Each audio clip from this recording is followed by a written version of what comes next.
There's a truth most people spend their entire lives running from. The moment you stop needing anyone, you finally begin to live. We grow up believing that happiness comes from connection, from validation, from being seen and loved by others. But the more you chase it, the emptier you become. Because no matter how many people surround you, if you haven't made peace with your own silence, you will always feel alone. The Buddha understood this long before the world was filled with noise. He taught that the greatest journey is not the one that takes you across oceans or mountains, it's the one that takes you within.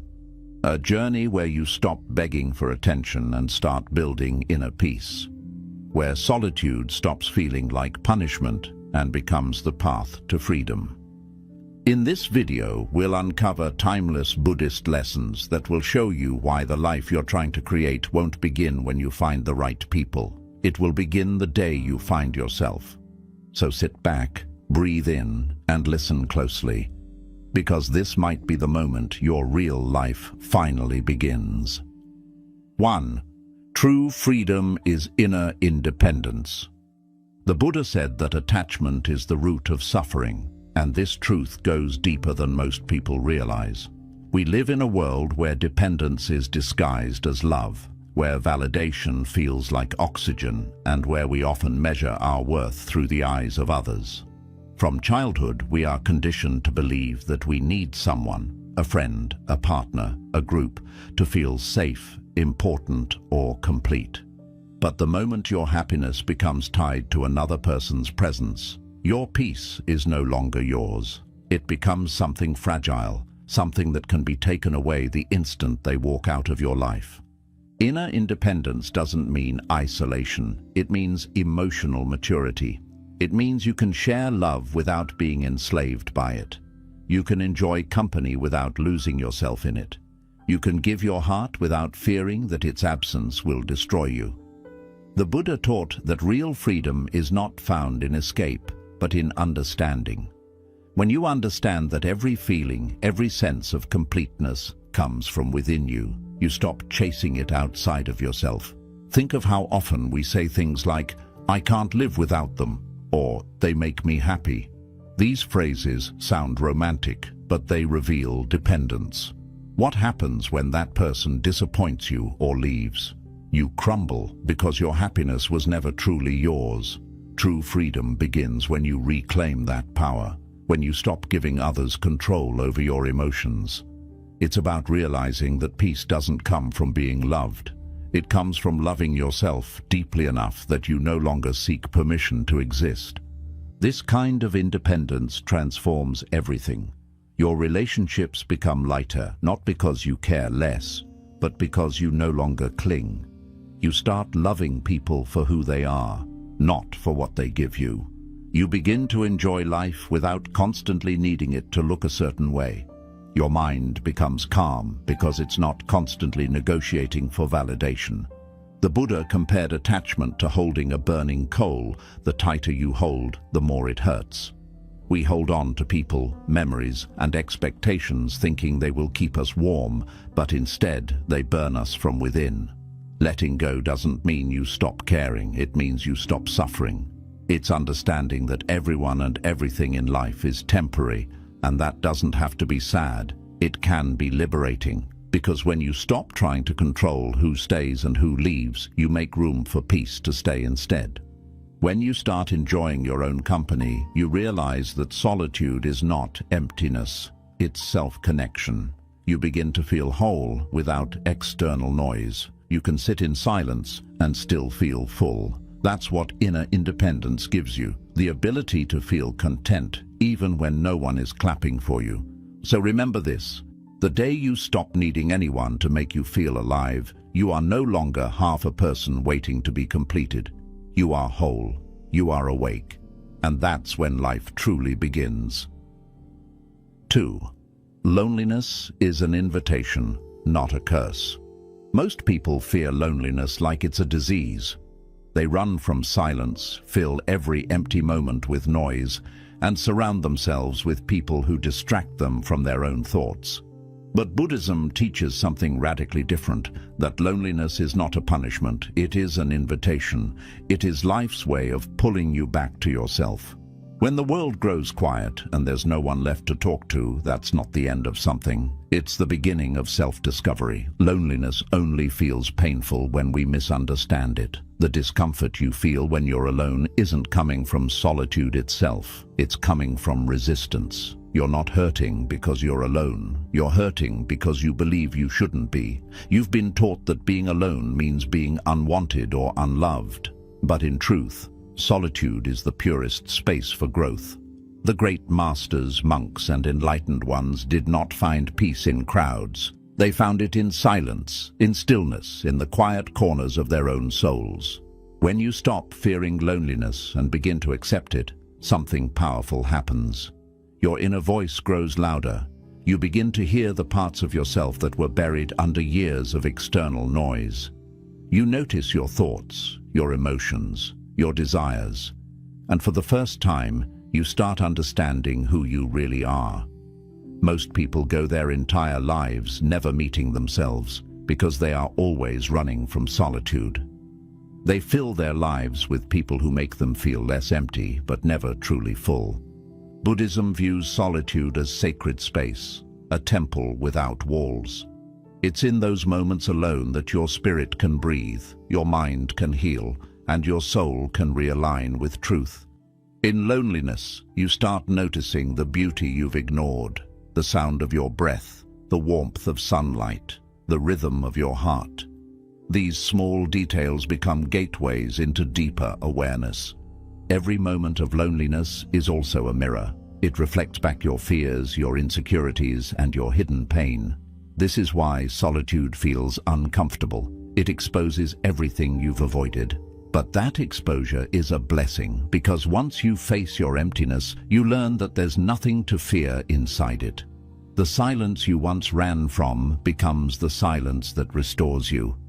Think of a seed buried deep in the soil. It grows in darkness, in isolation, without applause or recognition. Yet it is that very isolation that allows it to transform. The same happens with your soul. When life isolates you, it's not rejecting you, it's preparing you to grow roots. The people who once left were never meant to stay forever. Their absence created the space for you to finally meet yourself. So when you find yourself alone, don't rush to escape the feeling. Sit with it. Let it speak. Ask what it's trying to teach you. Because hidden inside your loneliness is a doorway to peace, wisdom, and self-realization. When you learn to walk through it without fear, you'll see what the Buddha meant when he said, "You cannot travel the path until you have become the path itself." When you embrace loneliness, it loses its power to hurt you. What once felt like emptiness becomes serenity.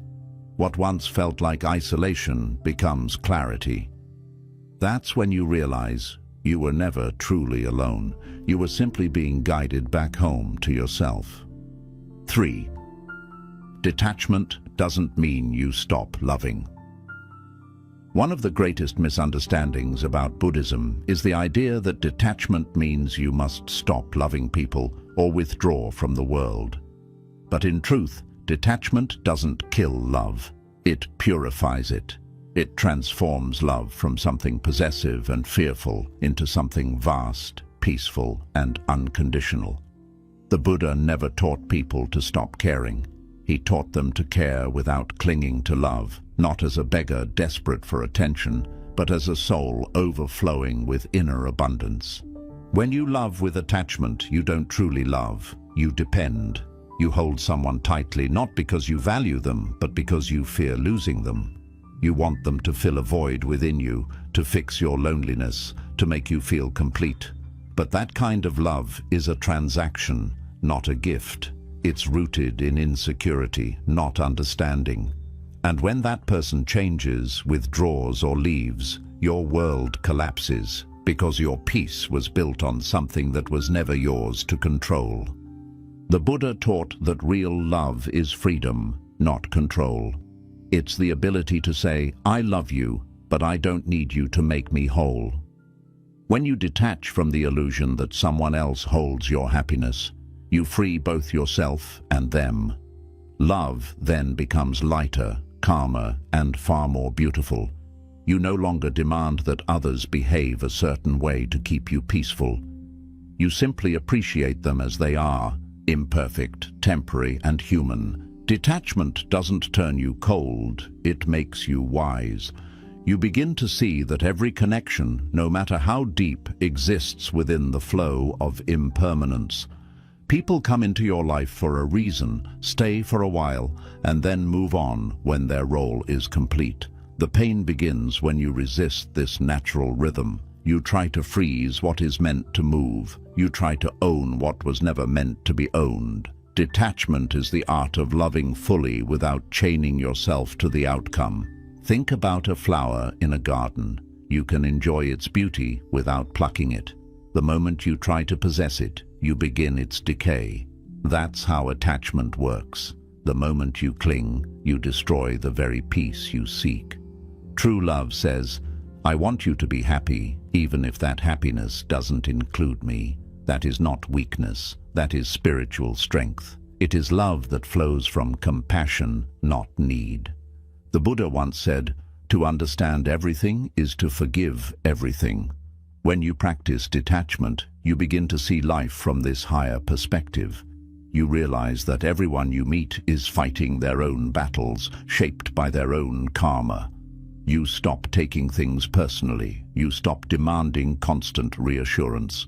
You begin to love others as a reflection of your own peace, not as a cure for your wounds. And here's the paradox. When you stop clinging, love actually deepens. It becomes purer because it's no longer about possession, it's about presence. You enjoy each moment together without fear of the future. You love more honestly because you no longer hide behind expectations. You give, not because you expect something in return, but because giving feels like breathing, natural and effortless. So remember, detachment is not about walking away from love. It's about walking away from the illusion that love can be controlled. It's about trusting that what's meant for you will remain without you forcing it. When you reach this level of awareness, your heart becomes vast, like the sky, open and still, holding everything but attached to nothing.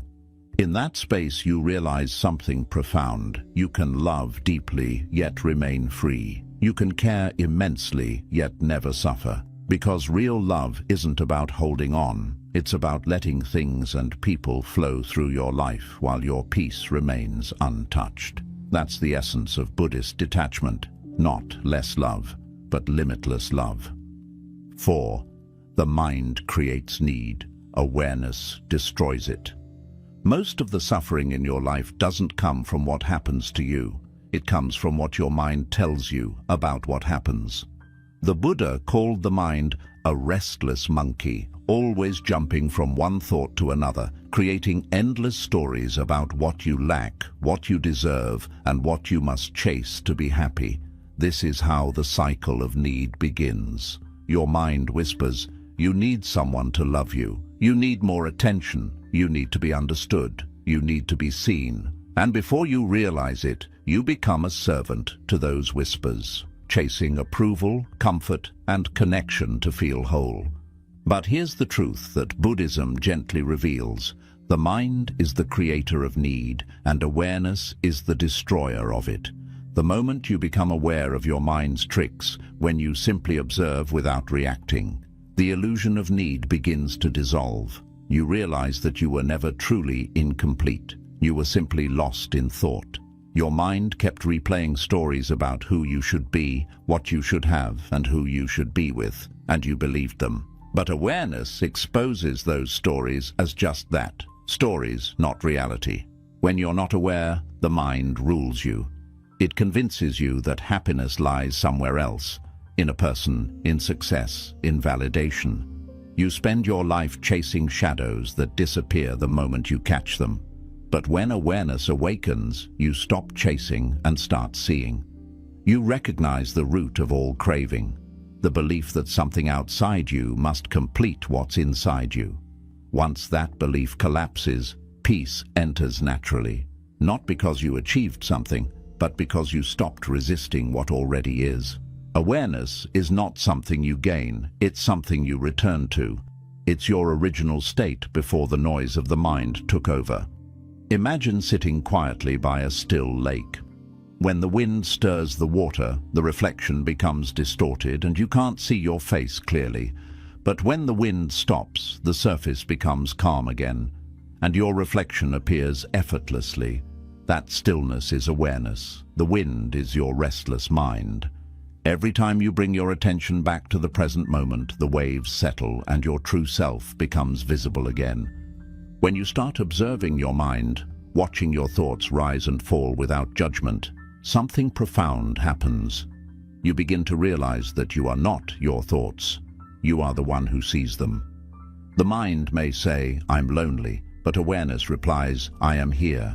The mind may panic, "I need them to stay," but awareness calmly observes, "This too will pass."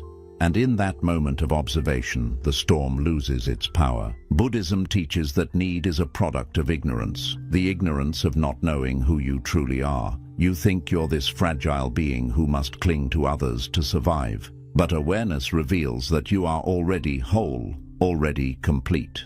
Every time you stop identifying with your thoughts and rest in awareness, you step out of illusion and into freedom. You no longer beg life to fill you. You realize you were never empty. Try this simple practice. The next time your mind tells you that you need someone, pause. Instead of believing it, look at the thought. Where does it arise from?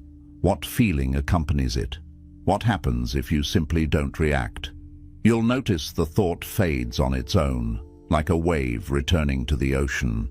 That's the power of awareness. It doesn't fight the mind, it outshines it. Awareness transforms relationships too. When you're unconscious, you project your insecurities onto others. You expect them to heal wounds they didn't create. You crave constant reassurance because you haven't yet found peace inside. But when you awaken, you stop demanding others to fix you. You bring your own stillness into the relationship, and love becomes lighter, cleaner, more peaceful. You stop asking, "What can I get?" and start asking, "What can I give?"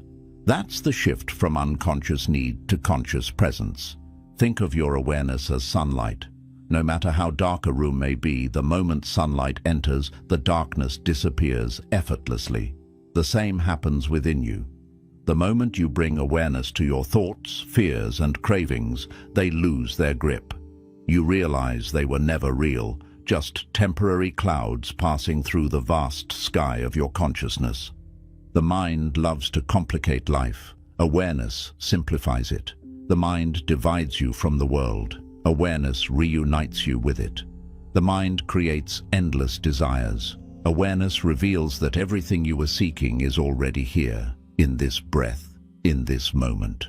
So, when your mind tells you that you need someone to complete you, smile gently and listen, not to obey, but to understand. Observe how that thought rises, trembles, and fades. Don't feed it with reaction, just watch. That's how awareness wins, not through force, but through understanding. When you live in awareness, life stops feeling like a chase and starts feeling like a dance. You move with life, not against it. You stop grabbing and start flowing. The Buddha said, "When you realize how perfect everything is, you will tilt your head back and laugh at the sky." That laughter comes from freedom. The freedom of knowing that you no longer need anything outside yourself to feel whole. And that is the beauty of awareness. It doesn't just destroy need, it replaces it with peace. It shows you that the happiness you've been chasing was never out there. It was quietly waiting inside you, beneath the noise of your mind, all along. 5. The more you let go, the more life flows. One of the deepest truths the Buddha ever revealed is this: suffering is born from clinging. The tighter you hold on to things, people, outcomes, identities, or expectations, the more pain you invite into your life. Letting go isn't about giving up, it's about giving freedom to life, to others, and most importantly, to yourself. In Buddhism, letting go is not an act of loss, but an act of liberation. It's the moment when you stop fighting the current of existence and allow it to carry you where you're meant to go. The human mind loves control. We want things to stay the same. We want people to act the way we expect, and we want life to unfold exactly as we imagine. But life doesn't bend to our desires. It flows according to its own rhythm. The harder you resist that rhythm, the more exhausted you become. You start to feel anxious, afraid, and disappointed, because reality refuses to match your expectations. This is what the Buddha meant by attachment being the root of suffering. The moment you cling to how things should be, you lose your ability to appreciate how things are. Letting go is the art of surrendering to the impermanence of all things.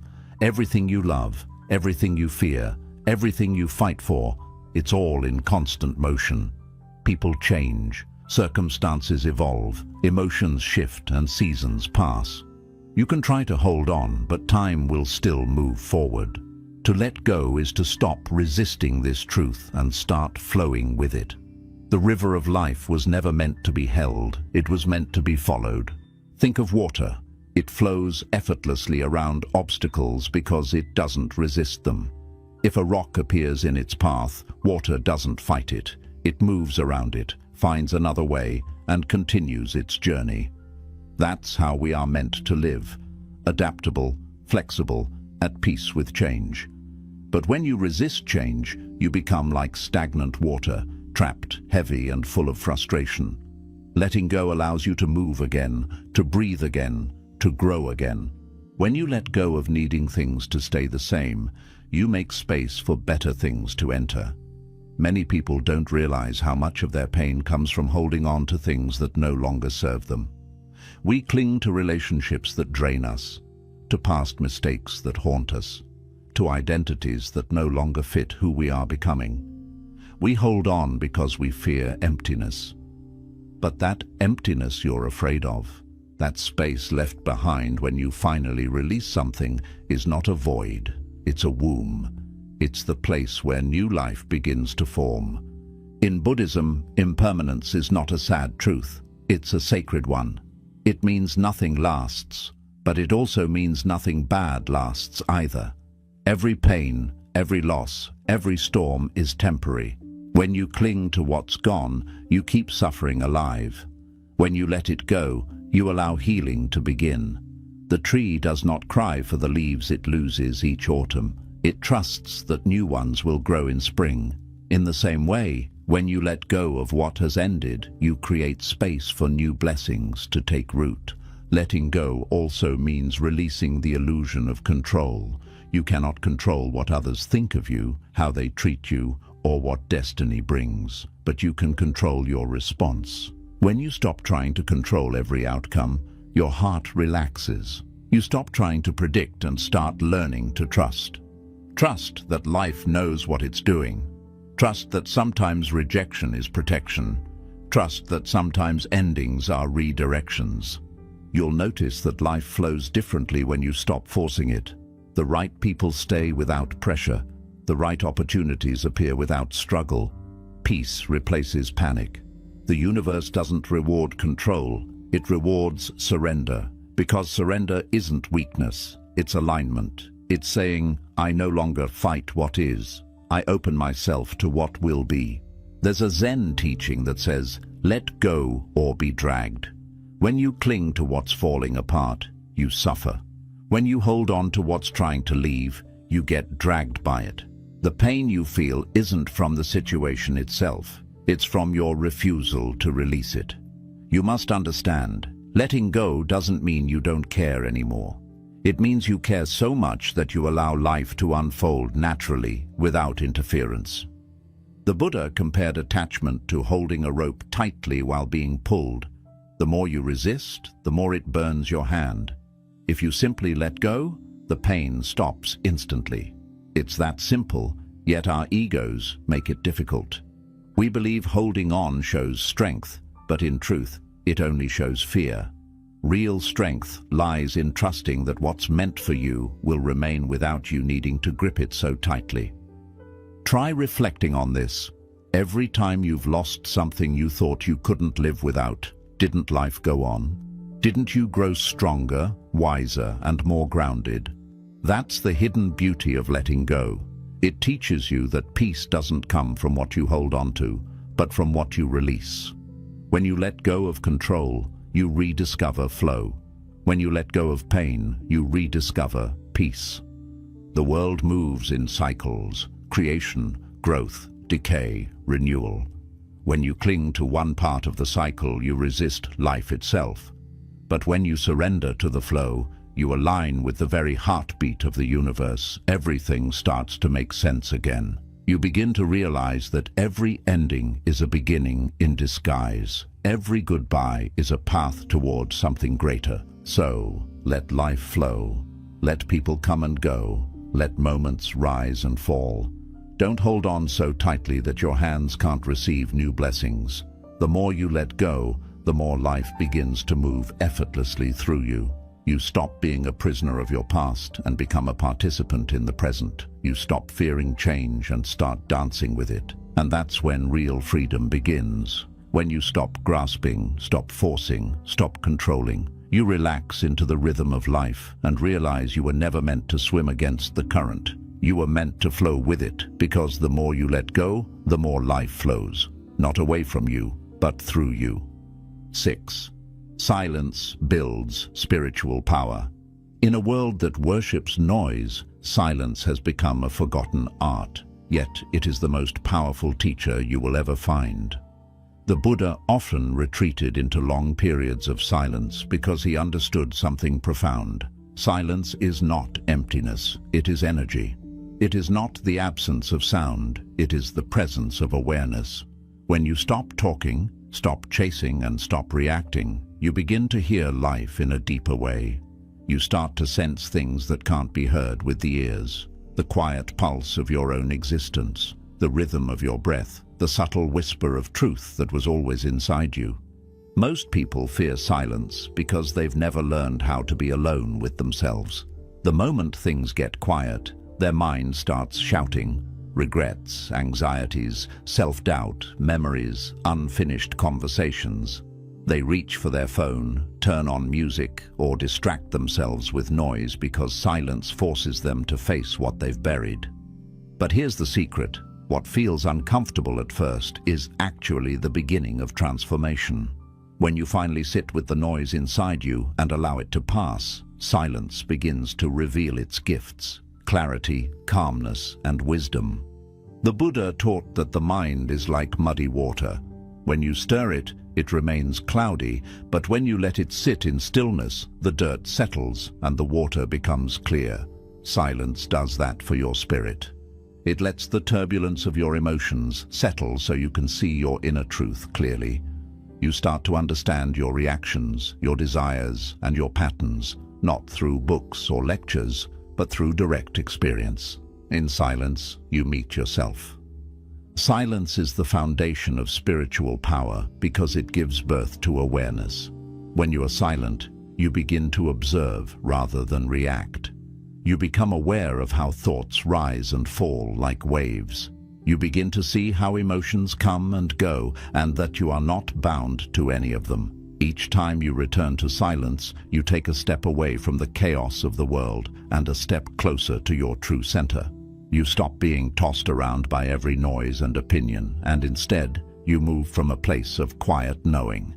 Think of silence as the training ground of the soul. Every sage, monk, or enlightened being throughout history has used silence as their greatest weapon. Warriors train their bodies, but awakened ones train their minds, and their arena is stillness. When you can remain silent in the face of chaos, when you can hear insult but not absorb it, when you can observe pain without drowning in it, that is true power. That is what it means to master yourself. In silence, you also begin to realize how much of life's noise is unnecessary. So many of our conversations are driven by ego, by the need to prove, defend, or impress. But silence teaches humility. It reminds you that wisdom doesn't always need words. Sometimes the most powerful response is presence itself. When you are deeply silent, You radiate a calm energy that others can feel. You no longer try to dominate with your voice. Your peace speaks for you. Buddhism teaches the concept of noble silence. It's not about refusing to speak. It's about speaking only from awareness. Most people react instantly to emotions, anger, pride, fear, and their words become weapons. But when you learn the discipline of silence, you create a sacred pause between thought and action. In that pause lies your freedom. You choose your words consciously. You speak to heal, not to hurt. You communicate truthfully, not impulsively.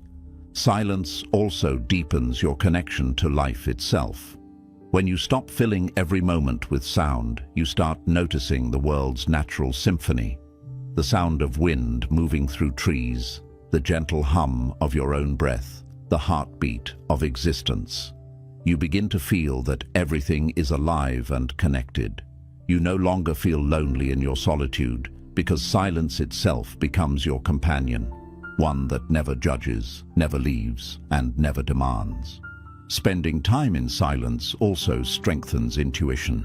The mind is loud, but the soul whispers. You can't hear that whisper until the noise quiets down. Many people pray for guidance but never stop talking long enough to listen. Silence is the listening side of prayer. It's where answers come, not in thunder, but in the soft realization that arises when you are still. As you practice silence, your relationship with the world changes. You stop reacting to everything. You start observing. You notice how people constantly speak to fill emptiness, but you no longer feel that need. You understand that silence doesn't mean weakness, it means mastery. You realize that not every battle requires your voice. Some battles are won through stillness, through restraint, through calm energy that refuses to be disturbed. The greatest transformation happens when you can carry that inner silence into your daily life. You don't have to live in a cave or monastery. You just have to remain inwardly still while the world moves around you. You can work, talk, and live among others, yet remain anchored in a deep internal quiet. That's when silence becomes power, not as something you practice, but as something you are. Remember, the storms of life can't shake you when you've rooted yourself in silence. Anger, fear, and noise may come and go, but your stillness remains unbroken. The Buddha once said, "Peace comes from within, do not seek it without." Silence is how you enter that within. It's how you meet the source of all peace. So make time each day to sit in silence, even for a few minutes. No distractions, no screens, no noise. Just you, your breath, and the awareness of being alive. At first, it might feel like nothing is happening, but slowly, you'll feel something powerful awakening inside you, a deep, unshakable calm that no chaos can touch. That is the essence of spiritual power, because silence isn't emptiness, it's full of truth. It's where your spirit breathes, it's where the soul remembers who it is. And once you've tasted that inner stillness, the world's noise no longer controls you, because now you've found something far greater, the soundless strength of peace. 7. Wholeness comes when you realize you were never broken. All your life, you've been told that you need fixing, that something about you isn't enough. The world teaches you to chase completion through people, possessions, achievements, or validation. You keep searching for the missing piece, believing that if you find the right person, the right job, or the right success, then finally you'll feel whole. But Buddhism teaches a far more profound truth. You were never broken to begin with. What you call healing is not about becoming something new, but remembering what you already are. Beneath all your fears, regrets, and stories, you are pure awareness, whole, complete, and untouched by anything that has ever happened to you. The feeling of incompleteness doesn't come from your soul, it comes from your mind. The mind constantly compares, judges, and labels you based on external standards. It whispers that you're not as successful, not as loved, not as worthy as others. And so you spend your life trying to fill the emptiness with temporary things. You cling to relationships hoping they'll make you feel seen. You chase recognition, hoping it'll make you feel valuable. You collect achievements, hoping they'll make you feel whole. Yet every time the high fades, the emptiness returns, because no external thing can fill an internal illusion. Buddhism teaches that the self you think is broken is only a mask, a collection of experiences, memories, and opinions that you've mistaken for who you are. But beneath all of it lies your true nature, infinite awareness, untouched by failure or pain. Imagine the sky on a cloudy day. The clouds may hide the sun, but they never destroy it. The sun remains radiant and untouched. In the same way, your true self remains perfect even when covered by clouds of doubt, fear, or sadness. The problem is not that you are broken, it's that you've forgotten the sky beneath the clouds. To realize your wholeness, you must first stop identifying with your wounds.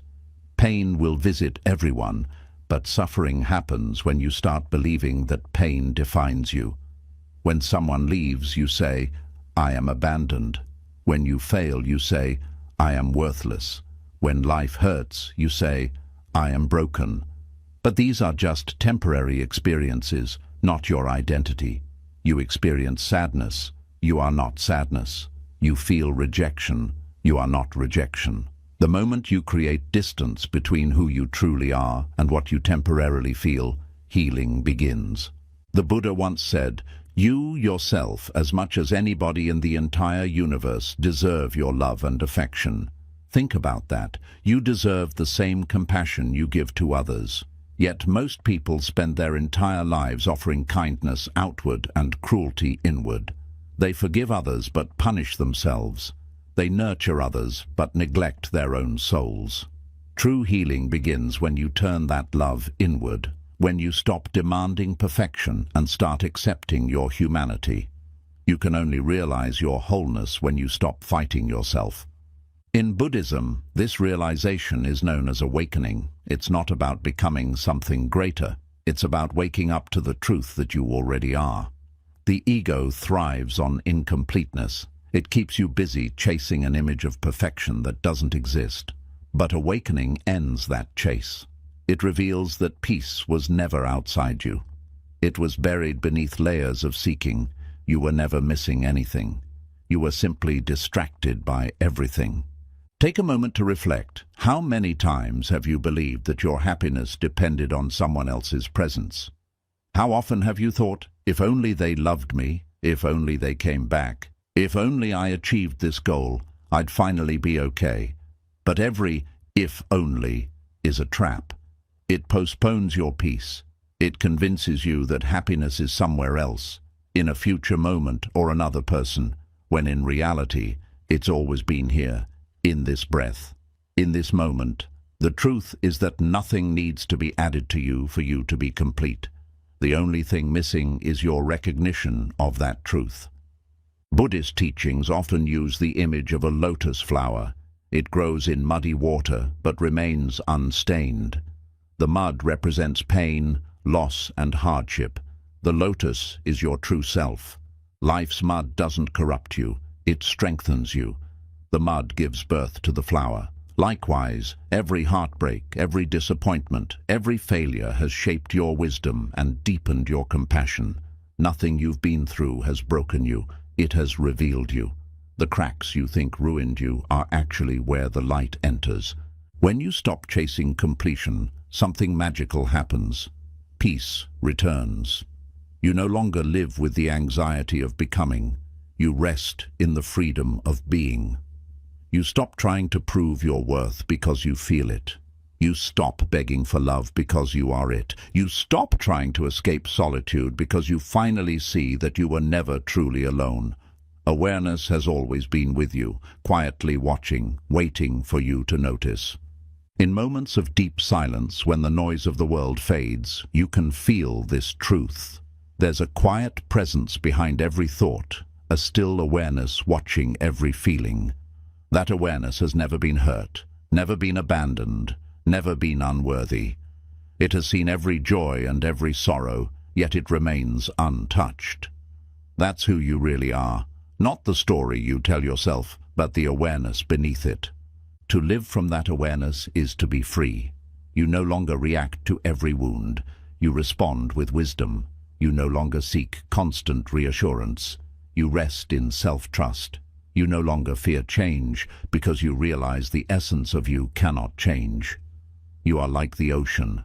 Waves rise and fall, but the depth remains still. No storm can touch it. When you finally see yourself as whole, your relationships transform too. You no longer love to fill an emptiness. You love to share abundance. You no longer cling to others for stability. You meet them as two complete beings walking the same path.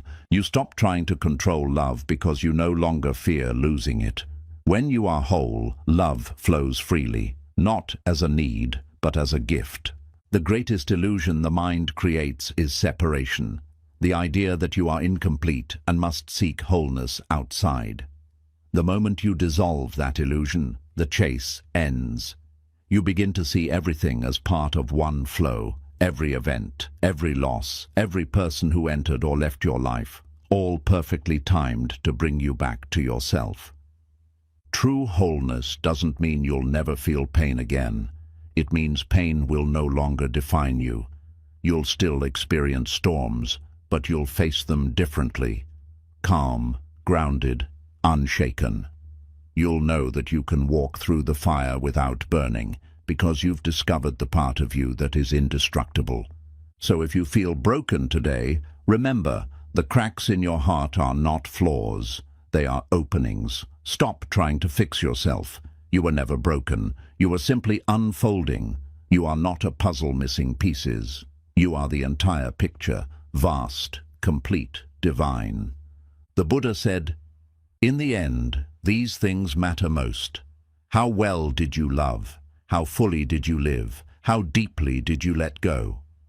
When you stop needing anyone, when you stop searching for something to complete you, when you finally turn inward and see the truth, you realize that life itself has always been whole, and so have you. You are not a fragment of the universe. You are the universe experiencing itself through a human form. And once you awaken to that truth, nothing can make you feel small again, because real life, the life free from illusion, free from dependency, free from fear, begins the moment you realize you were never broken, and you never needed anyone to make you whole. 8. The power of being alone, where real life truly begins. There comes a sacred moment in every person's life when silence becomes louder than any conversation, when solitude becomes more comforting than company, and when you realize that being alone is not loneliness. It is liberation. Buddhism teaches that the path to awakening begins not in temples, not in rituals, but in the stillness of your own heart. Because when you're finally alone, when the noise fades and there's no one left to impress or depend on, that's when you begin to meet yourself. Not the version the world wants, but the truth that's always been beneath the surface. Most people spend their lives running from aloneness. They fill their days with distractions, conversations, and endless scrolling just to avoid the quiet. Why? Because silence is confronting. It exposes the illusions you've built, the masks you wear, the roles you play, and the identities you cling to. It forces you to face the emptiness you've been trying to fill with people and possessions. But Buddhism reveals the paradox. It's only when you stop running from yourself that you start discovering who you truly are. When you are alone, there's no one left to mirror your worth. The ego panics because it has no audience to perform for. It says, "Without others, who am I?" But that question is not a curse. It's an invitation. It's the universe whispering, "Now you can finally find out." The Buddha discovered enlightenment not through company but through solitude, by sitting under the Bodhi tree, confronting his own mind. He faced fear, temptation, and doubt alone, and through that stillness he transcended them all. That is the power of solitude. It strips away illusion until only truth remains. Being alone teaches you something no crowd ever can. that peace is not something you find outside, it's something you generate inside. When you depend on others to make you feel happy or important, you hand over your freedom. You become a puppet whose strings are pulled by others' opinions. But when you learn to enjoy your own company, when you can sit in a quiet room and feel complete, that's when you reclaim your power. You stop begging the world to fill you because you realize you already have everything you need within. There's a deep difference between loneliness and aloneness. Loneliness is the absence of others. Aloneness is the presence of yourself. Loneliness cries, "I am empty." Aloneness whispers, "I am whole." Loneliness seeks comfort outside. Aloneness finds it within. When you shift from loneliness to aloneness, your solitude transforms from a prison into a sanctuary. You begin to see that silence isn't your enemy. It's your mirror, reflecting the truth of your inner world. In solitude, your senses sharpen. You begin to notice details that the rush of life hides: the rhythm of your breath, the distant hum of the wind, the subtle pulse of your own heartbeat. You start to see how much beauty you've been missing by constantly chasing stimulation. Solitude reconnects you with life itself. It slows everything down until you can finally feel the present moment, not as a passing second, but as an infinite living reality. Most people fear being alone because they equate it with weakness or rejection. Society tells you that if you're alone, something must be wrong with you. But in truth, solitude is strength. It's where you learn emotional independence, where you stop relying on external approval to feel secure. Think of the great trees that stand alone on mountain tops. They've endured storms, winds, and lightning, yet they stand firm, not because they had company, but because their roots grew deep in isolation. That's what solitude does for the soul. It deepens your roots. When you are alone, you learn self-reliance. You learn how to comfort yourself instead of waiting for someone to save you. You learn how to motivate yourself instead of needing applause. You learn how to listen to your intuition instead of begging for advice. Solitude teaches you emotional self-sufficiency, the ability to be your own home, your own peace, your own strength. Buddhism teaches that the greatest prison is attachment. When you constantly depend on others for emotional survival, you live as a prisoner chained to their actions. One word, one absence, one rejection, and your peace shatters. But when you master aloneness, you become unshakable. You still love deeply, but you no longer lose yourself in love.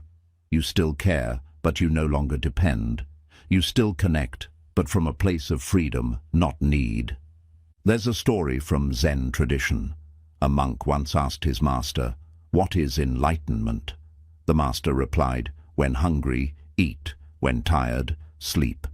The monk didn't understand at first. It sounded too simple. But the master meant that enlightenment is living fully in the present, without seeking anything outside this moment. Solitude teaches you the same truth. To eat when you eat, to breathe when you breathe, to simply be in aloneness. Every act becomes sacred because you're no longer distracted. You become one with whatever you do. When you start embracing solitude, your relationship with the world changes. You no longer chase people who don't value you. You stop explaining yourself to those who misunderstand you. You stop begging for love because your heart becomes your own sanctuary. The more you enjoy your own presence, the less you tolerate fake company. You begin to see that not everyone deserves access to your peace. Solitude filters your circle naturally. It removes the noise and leaves only truth behind. There's an ancient Buddhist saying, "When you realize how perfect everything is, you will tilt your head back and laugh at the sky." You reach that point when you stop resisting solitude, when you can sit alone and laugh, not because life is perfect, but because you finally understand it doesn't need to be. You stop fighting the flow of existence and start moving with it. You start noticing that everything you were searching for, clarity, strength, peace, love, was always hiding beneath the noise of constant company. Solitude also gives birth to creativity and insight. All great wisdom, art, and breakthroughs have come from minds that dared to be alone. When you disconnect from the collective noise, your own voice grows stronger. You start hearing the ideas and intuitions that were drowned out by others' opinions. You start seeing patterns in life, understanding yourself, and aligning with your deeper purpose. The Buddha, Einstein, Rumi, and countless awakened souls found their greatest revelations not in crowds, but in silence. Because silence doesn't take away from you, it reveals you. Being alone also teaches you compassion, not the shallow kind that pities, but the deep kind that understands. When you've sat with your own pain, you become kinder to others. You stop judging because you've seen how hard it is just to be human. Solitude softens you. It removes the need to be right, to be admired, to be understood. You become content simply being. And from that contentment, unconditional love arises naturally. Yet the beauty of mastering solitude is that it doesn't make you antisocial. It makes you authentic. You no longer enter relationships out of fear of being alone. You enter them from wholeness. You don't need people to fill you. You choose them to grow with you. You can walk beside others without losing your center. That's real connection, not two halves clinging to survive, but two wholes walking freely together. The Buddha once said, "No one saves us but ourselves. No one can, and no one may. We ourselves must walk the path." And that's what solitude really is, walking your path. No one else can do your inner work for you. No one else can quiet your mind, heal your wounds, or awaken your soul. You can have guidance, love, and companionship, but the final journey, the journey inward, must be made alone. It is not punishment, it's the price of awakening. As you walk that path, you'll discover that being alone is not the end of love. It's the beginning of self-love. It's not the end of connection. It's the foundation of real connection. Because when you no longer fear solitude, you become free, and freedom is where real life begins. In your aloneness, you'll learn to appreciate the simplest moments, the sound of rain, the warmth of sunlight, the quiet hum of life. You'll find beauty in stillness, not because it gives you excitement, but because it gives you peace. You'll learn to trust the flow of existence, to stop forcing, to stop chasing, to stop expecting, and instead, to simply live. So the next time life leaves you alone, don't rush to fill the space. Sit in it, feel it, breathe it, because that emptiness is not a void. It's a mirror. It's showing you that you were never missing anyone, you were missing yourself. And once you find that self, calm, whole, and unbothered, you'll realize something extraordinary. That real life, true life, begins the moment you stop needing anyone and start feeling at home in your own soul. In that moment, you're not just alone, you are one with everything. You become like a mountain, unmoved by storms, untouched by praise, content in your own existence. You no longer chase light because you've discovered that the light was always shining from within. That's the moment of true awakening. Real life doesn't begin when someone loves you, validates you, or completes you. It begins when you look within and see that you were whole all along. It begins when you stop running from silence and start resting in it. It begins when you stop needing anyone, not out of pride, but because you finally found the divine peace of your own presence. That's when you understand what the Buddha meant when he said, "Peace comes from within. Do not seek it without." Because the real journey, the one that leads to freedom, wisdom, and peace, begins not when you're surrounded by others, but when you are finally, beautifully, unafraid to be alone. 9. When you master being alone, you master life itself. There comes a stage in your spiritual evolution when being alone is no longer something you endure. It becomes something you cherish. You stop seeing solitude as an absence and start seeing it as a sacred presence. It's the presence of your own soul, unfiltered by noise, undistracted by expectations, unshaken by the opinions of others. Buddhism calls this state contentment without conditions, a freedom so complete that nothing external can disturb it. When you master being alone, you master the art of living itself. Most people fear being alone because it exposes them. It removes the masks they wear in front of the world. Alone, there's no one left to blame, no one to impress, no one to distract you from the voice inside. That voice is the mirror of your inner world, the echo of your true state. If you are restless, it speaks in chaos. If you are at peace, it whispers wisdom. But most people never hear that wisdom because they drown it out with constant motion, endless conversations, social media, work, entertainment, anything to avoid silence. The Buddha said, "Peace comes from within. Do not seek it without." Yet we spend our lives doing the opposite. We seek happiness in relationships, purpose in possessions, and identity in recognition. We attach our peace to fragile things, and when they fall apart, we call it heartbreak, disappointment, or failure. But what we're really experiencing is dependency collapsing. Solitude teaches you to detach from that dependency, not by pushing the world away, but by discovering that peace doesn't need anything to exist. It's already within you, waiting beneath the noise. To master being alone is to step beyond fear. When you first sit in solitude, the silence feels uncomfortable, even heavy. Your mind resists it because it can no longer hide behind distraction. Every thought you've ignored, every insecurity, regret, or doubt rises to the surface. This is why solitude is powerful. It's not peaceful at first because it's purifying. It exposes your attachments so you can release them. It shows you the truth of your own mind. You begin to see how much of your suffering came not from life itself, but from your own resistance to it. As you sit in that silence, something miraculous happens. Slowly, the chaos begins to settle. The racing thoughts start to fade.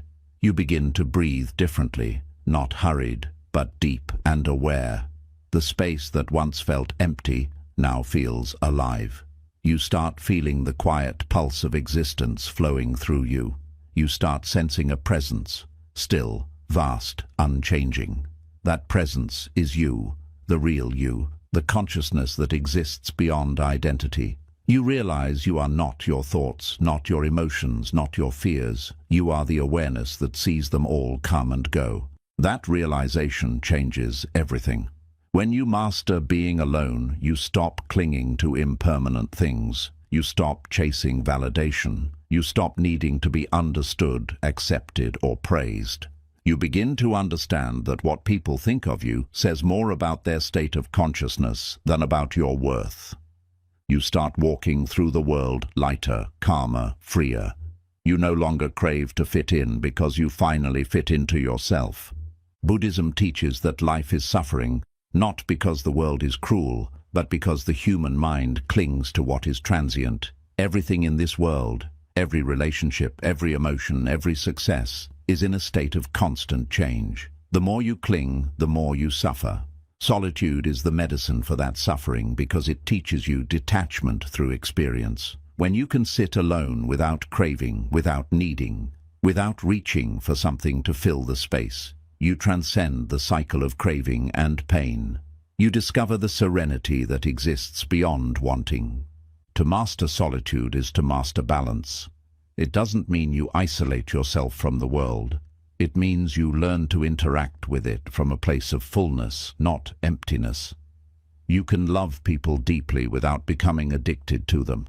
You can pursue goals passionately without being enslaved by them. You can enjoy success without being defined by it.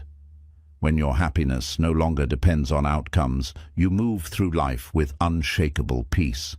Think of a candle flame in a still room. It burns steadily, without flicker, but in a room full of wind, it trembles constantly. The candle is your mind. The wind is external noise. Solitude stills the air around you so that your flame can burn clearly again. When you spend time in silence, you learn to protect that flame, to keep it steady no matter how chaotic the world becomes. Buddhist monks spend years cultivating this state through meditation, but you don't have to live in a monastery to experience it. Every person can practice solitude. in a quiet morning walk, in moments before sleep, in the simple act of sitting still and breathing. The key is to stop filling every gap with distraction. The more you allow space, the more life reveals its depth. When you master being alone, you also begin to see life as it truly is. Without the noise of constant opinions, you start perceiving reality with clarity. You stop projecting desires onto people and events. You see that everything is temporary: joy, sorrow, pleasure, pain, all part of the same dance. And when you stop resisting that dance, you find peace even in imperfection. You stop asking, "Why is this happening to me?" and begin asking, "What is this teaching me?" Every moment becomes a lesson, every challenge a mirror, every silence a teacher. Solitude also transforms your relationship with time. When you're always distracted, time feels scarce. You rush, chase, and never feel enough. But in solitude, time expands. Minutes feel like hours, and yet they feel light. You become fully present. You realize that the past is gone, the future hasn't arrived, and the only place you've ever truly lived is here, now. That's when you begin to live, not in memory, not in hope, but in presence. You start to notice something else too. The world's noise no longer overwhelms you. You can be surrounded by people and still feel inwardly silent. You can be in chaos and still feel peace. This is the mark of a master. Someone who carries silence within, no matter where they are. You no longer depend on the environment to dictate your state. You bring your own state to the environment. Being alone also reveals a deeper truth about love. When you can be alone happily, you no longer enter relationships from a place of need, but from abundance. You stop asking others to complete you because you already feel complete.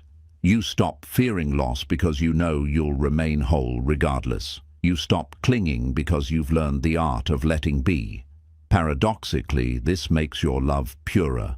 It's no longer selfish or demanding. It becomes unconditional, the kind of love that doesn't chain but liberates.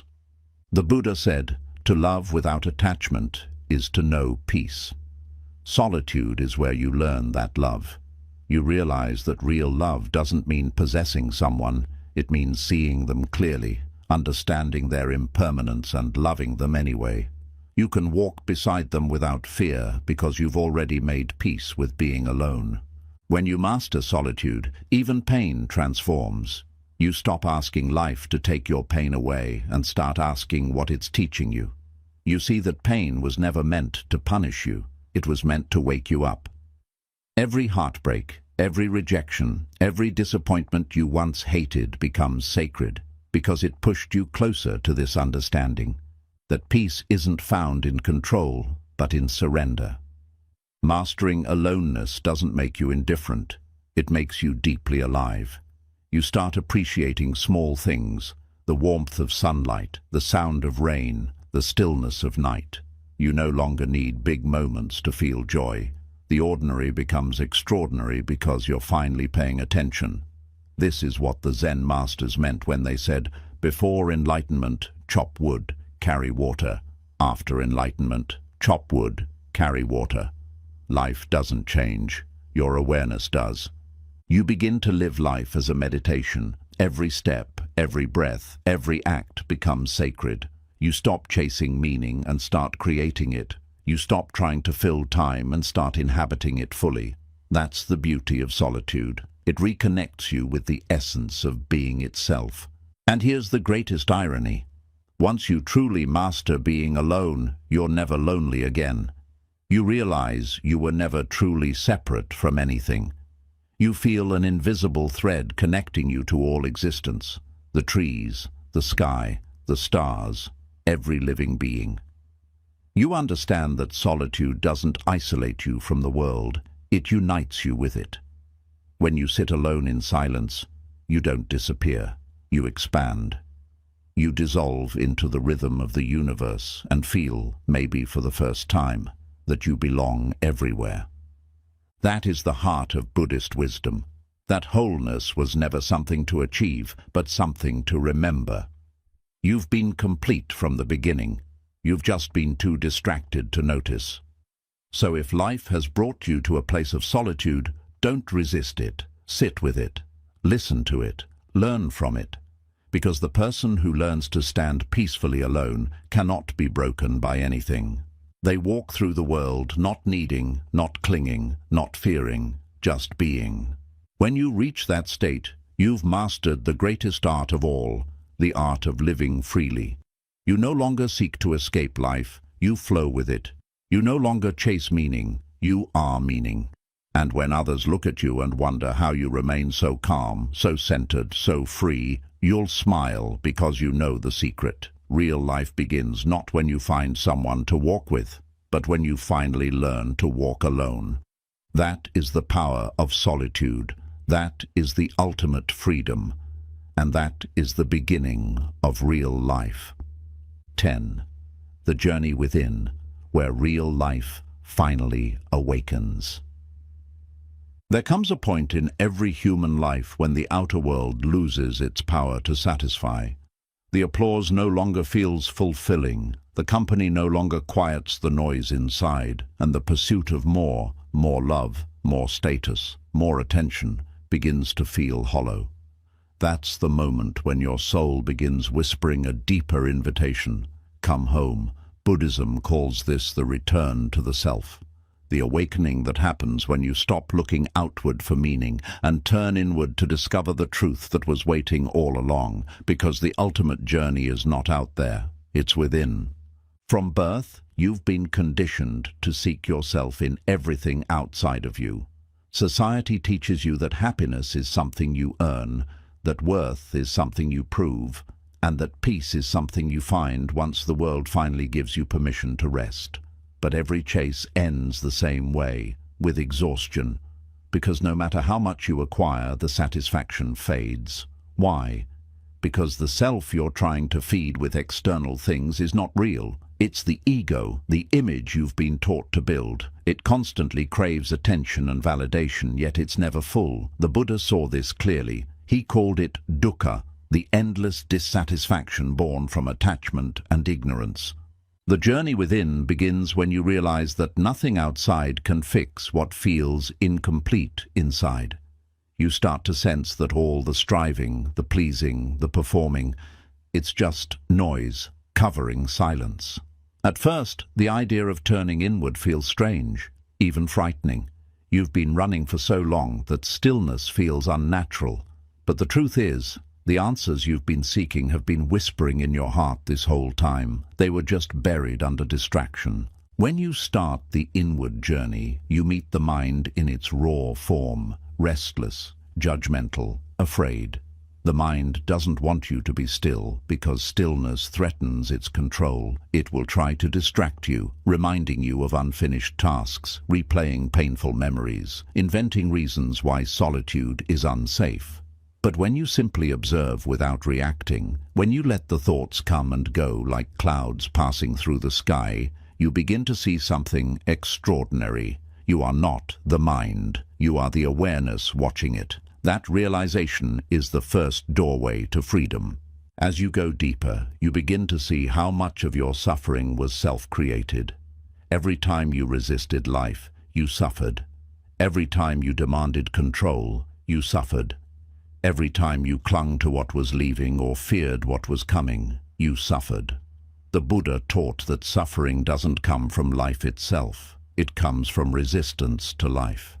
When you stop resisting, when you stop demanding that life should match your imagination, something beautiful happens. Peace enters. You begin to move with life, not against it. The journey within also reveals your illusions, the false identities you've built. You start seeing how often you said yes when you meant no, how often you tried to please others at the cost of your own truth, how much energy you've spent being who others wanted you to be. It's humbling, even painful to see this clearly, but it's also liberating because the moment you see it, you can stop. You can let go of the roles, the masks, the expectations. You begin to live from authenticity, not performance. In solitude, you learn to sit with your wounds. Instead of escaping them, you begin to understand them. You start asking, what is this pain trying to show me? every wound, every heartbreak becomes a teacher. You realize that pain isn't your enemy. It's a guide pointing you toward what still needs love. Healing happens not when you erase the pain, but when you allow it to soften you, when you bring compassion to the parts of you you once rejected. As your awareness deepens, you begin to notice something profound. The more you let go, the lighter you become. You start releasing grudges, fears, and expectations. You stop needing everyone to understand you.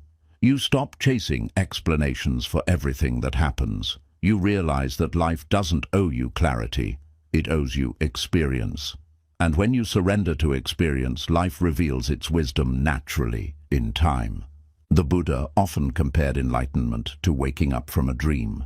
For most of your life, you've been dreaming that your value depends on success, that happiness depends on relationships, that peace depends on external stability. When you awaken, the dream doesn't end, the illusion does. You still live, work, and love, but with a new awareness. You no longer cling to outcomes. You no longer resist what comes or mourn what goes. You flow. You accept that life is a river, not a sculpture, and your job is not to freeze it, but to move with it. This awakening brings an entirely new kind of joy, a quiet, grounded joy that doesn't depend on circumstances. You begin to find beauty in simplicity, in the sound of rain, in the warmth of sunlight, in the quiet space between breaths. You realize that joy was never hidden. You were just too busy searching for it to notice it was everywhere. When you stop chasing what's next, you finally see what's here. And as you continue walking inward, you reach the heart, the center of being, beyond thought, beyond fear. Here, you discover what the Buddha called metta, loving kindness, the natural compassion that arises when the illusion of separation dissolves. You see that every living being carries the same longing, to be seen, to be safe, to be free from suffering. In that recognition, love awakens, not as emotion, but as understanding. You no longer love because someone deserves it.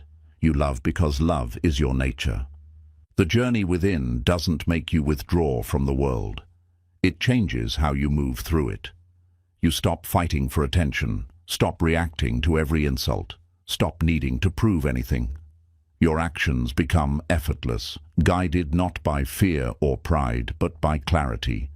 You can stand in the middle of chaos and still feel calm, because your peace no longer depends on the environment. It's anchored within.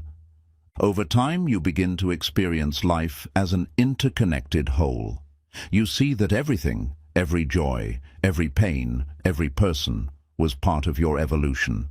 The people who hurt you taught you forgiveness. The failures that broke you taught you resilience. The loneliness that emptied you taught you self-love. Nothing was wasted. Nothing was meaningless.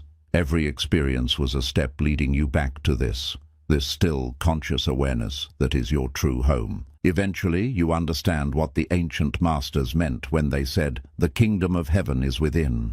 Heaven is not a distant place. It's a state of being, born when the war inside you ends. You no longer fight with life. You trust it. You no longer chase meaning. You live it. You no longer fear being alone. You rest in your own company as naturally as a tree stands in sunlight. That's when you discover the greatest freedom of all, the freedom from needing to be anyone or anywhere else. You realize that enlightenment isn't some distant peak waiting to be climbed.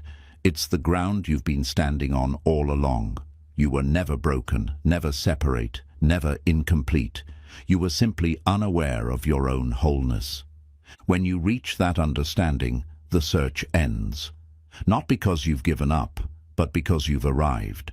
You become peaceful not because everything is perfect, but because you finally see that perfection was never the point. Life was never meant to be controlled. It was meant to be experienced. Every rise and fall, every gain and loss, all of it was part of the great unfolding of consciousness that you are. So now, when you sit alone, in silence, with nothing but your breath, you smile. You no longer see emptiness as lack. You see it as fullness. You no longer fear stillness. You welcome it. Because in that stillness you are not missing life, you are life. You are the awareness through which the universe experiences itself. This is the end of the search and the beginning of real life. The life that doesn't need anyone's approval, the life that doesn't crumble when things change, the life that flows naturally from peace. When you turn within and meet the truth of who you are, you awaken from the illusion of separation and realize something breathtaking. You were never alone. You were always one with everything. That's the essence of enlightenment, not a mystical escape from the world, but a clear seeing in the world, that beneath the chaos, beneath the noise, beneath the endless seeking, you were already whole. The Buddha didn't find something new, he remembered what was always true. And so will you. Because the real journey, the only journey, begins and ends in the same place, within. And when you master that journey, you don't just live, you awaken. 11. The sacred balance, being alone, yet connected to everything. There's a paradox at the heart of human existence. We are born alone, we die alone, and yet we spend our entire lives trying to avoid being alone. We fill every gap with people, noise, and distraction, because silence terrifies us. But Buddhism teaches a truth both humbling and freeing. Solitude is not separation. You can be alone without being disconnected. You can detach from the world, yet still love it deeply. In fact, the more comfortable you become in your own aloneness, the more connected you grow to everything around you. Because when the illusion of dependency fades, the truth of unity is revealed. When you master solitude, you begin to see the interconnectedness of all life in a new way. You no longer feel the need to belong to a crowd because you understand that you already belong to existence itself. You are a wave in the ocean, unique in form, yet inseparable from the whole. Buddhism calls this realization interbeing. It means that nothing exists independently. Everything is part of everything else.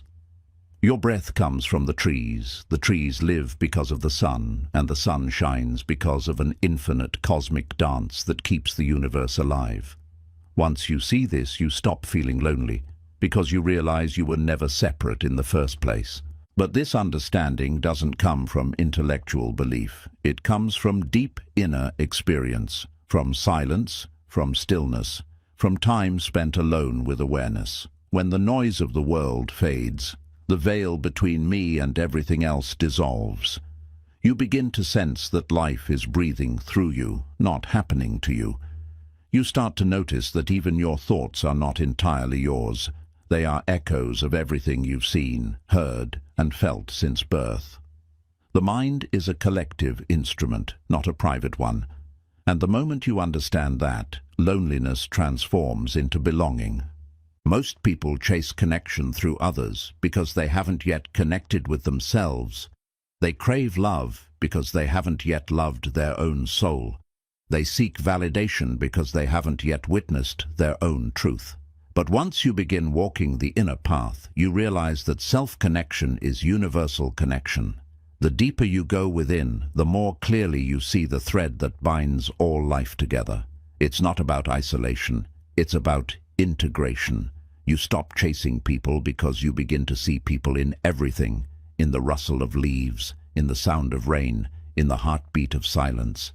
Being alone allows you to reconnect with the world in a purer way. When you are constantly surrounded by others, your mind becomes clouded by opinions, energy, and expectation. But solitude clears the fog. It restores your direct relationship with life. You begin to see beauty without needing to post it. You begin to experience moments without needing to label them. You rediscover the sacred simplicity of existence. A cup of tea, a walk in nature, the soft glow of sunrise. All of these become gateways into the eternal now. This is why the Buddha and countless monks throughout history sought solitude. They weren't running away from the world, they were learning to see it clearly. Solitude sharpens perception because it quiets the mind. It's like polishing a mirror. The more still you are, the more accurately you reflect reality. And when you finally see clearly, you notice something astonishing. Everything you once thought was outside of you is actually part of you. The trees breathe with you. The earth holds you. The stars that shine above were born from the same cosmic dust that flows through your veins. When you reach this level of awareness, aloneness becomes sacred. You start to see solitude not as a void, but as a vessel, a space that allows truth to fill you.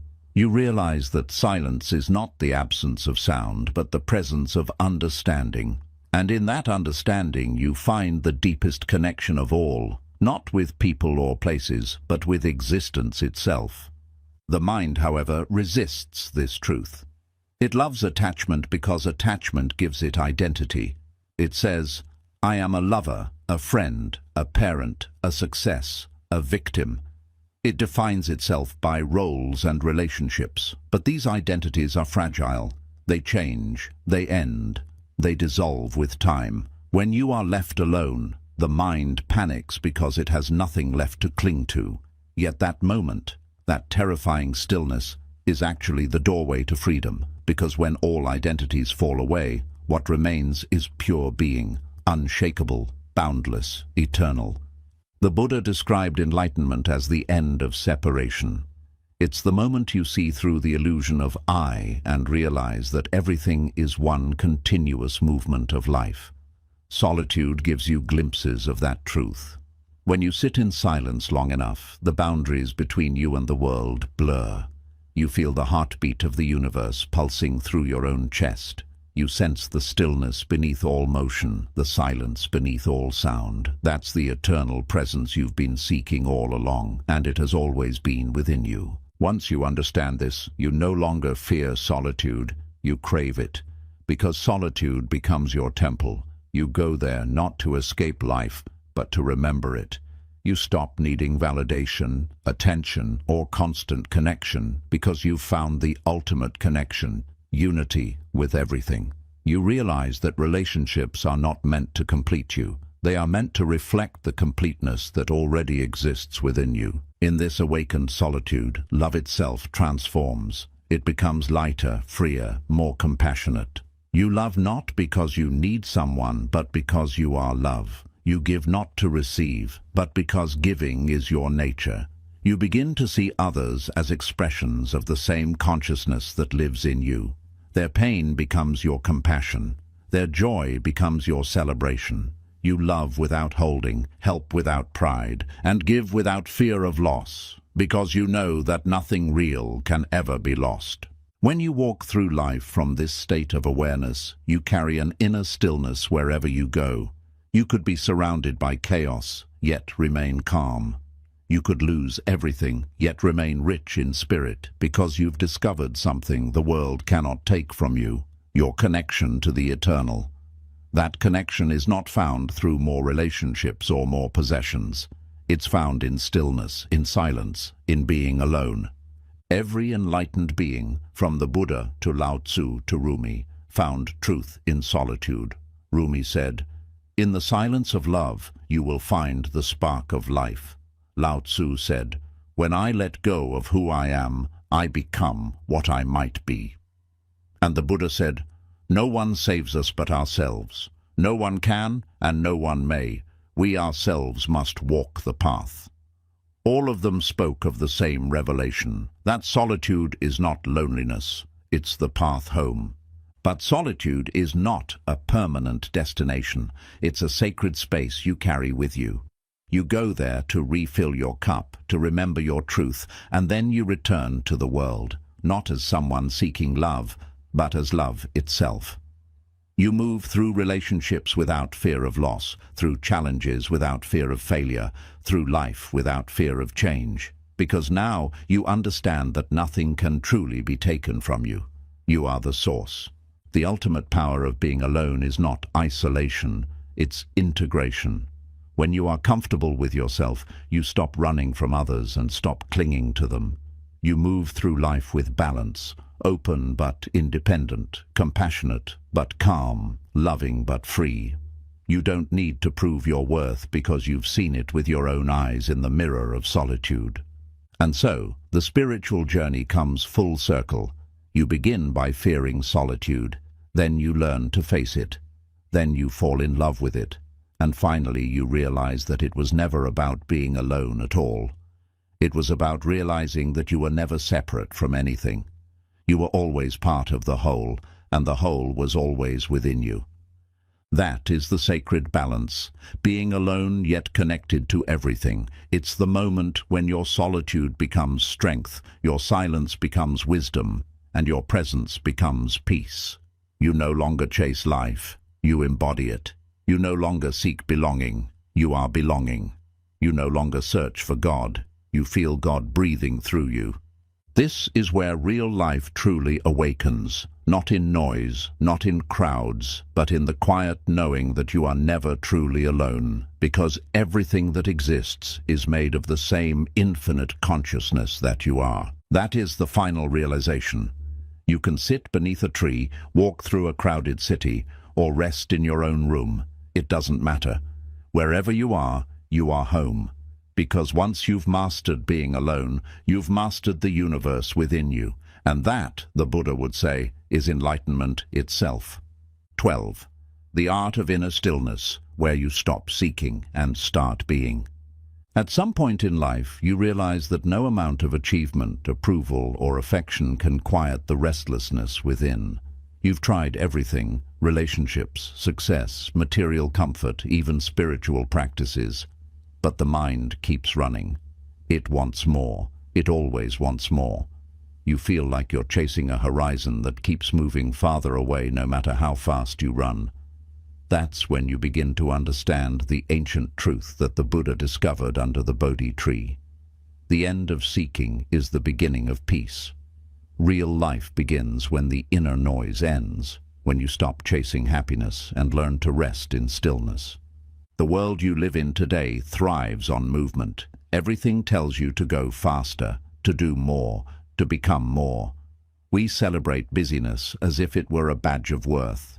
People measure their value by how many goals they achieve, how many followers they gain, how much attention they attract. Yet beneath that constant motion hides a deep fatigue, not of the body, but of the soul. The soul doesn't need more movement, it longs for stillness. And until you learn the art of inner stillness, you will always feel that something is missing, no matter how much you acquire. Buddhism teaches that the mind is like a restless monkey, jumping from one branch of thought to another. It cannot sit still for long because it believes that peace lies in the next thing, the next success, the next relationship, the next moment. But what happens when you stop feeding that mind? What happens when you stop jumping and simply sit still? At first, discomfort arises, anxiety, boredom, old emotions you've ignored. The mind screams for stimulation. Yet if you stay long enough, something profound begins to happen. The noise starts to fade. The mind starts to slow. Beneath the turbulence, you discover a quiet presence that was there all along. That presence is your true self, pure awareness, silent, unshaken, eternal. Inner stillness is not something you create, it's something you uncover.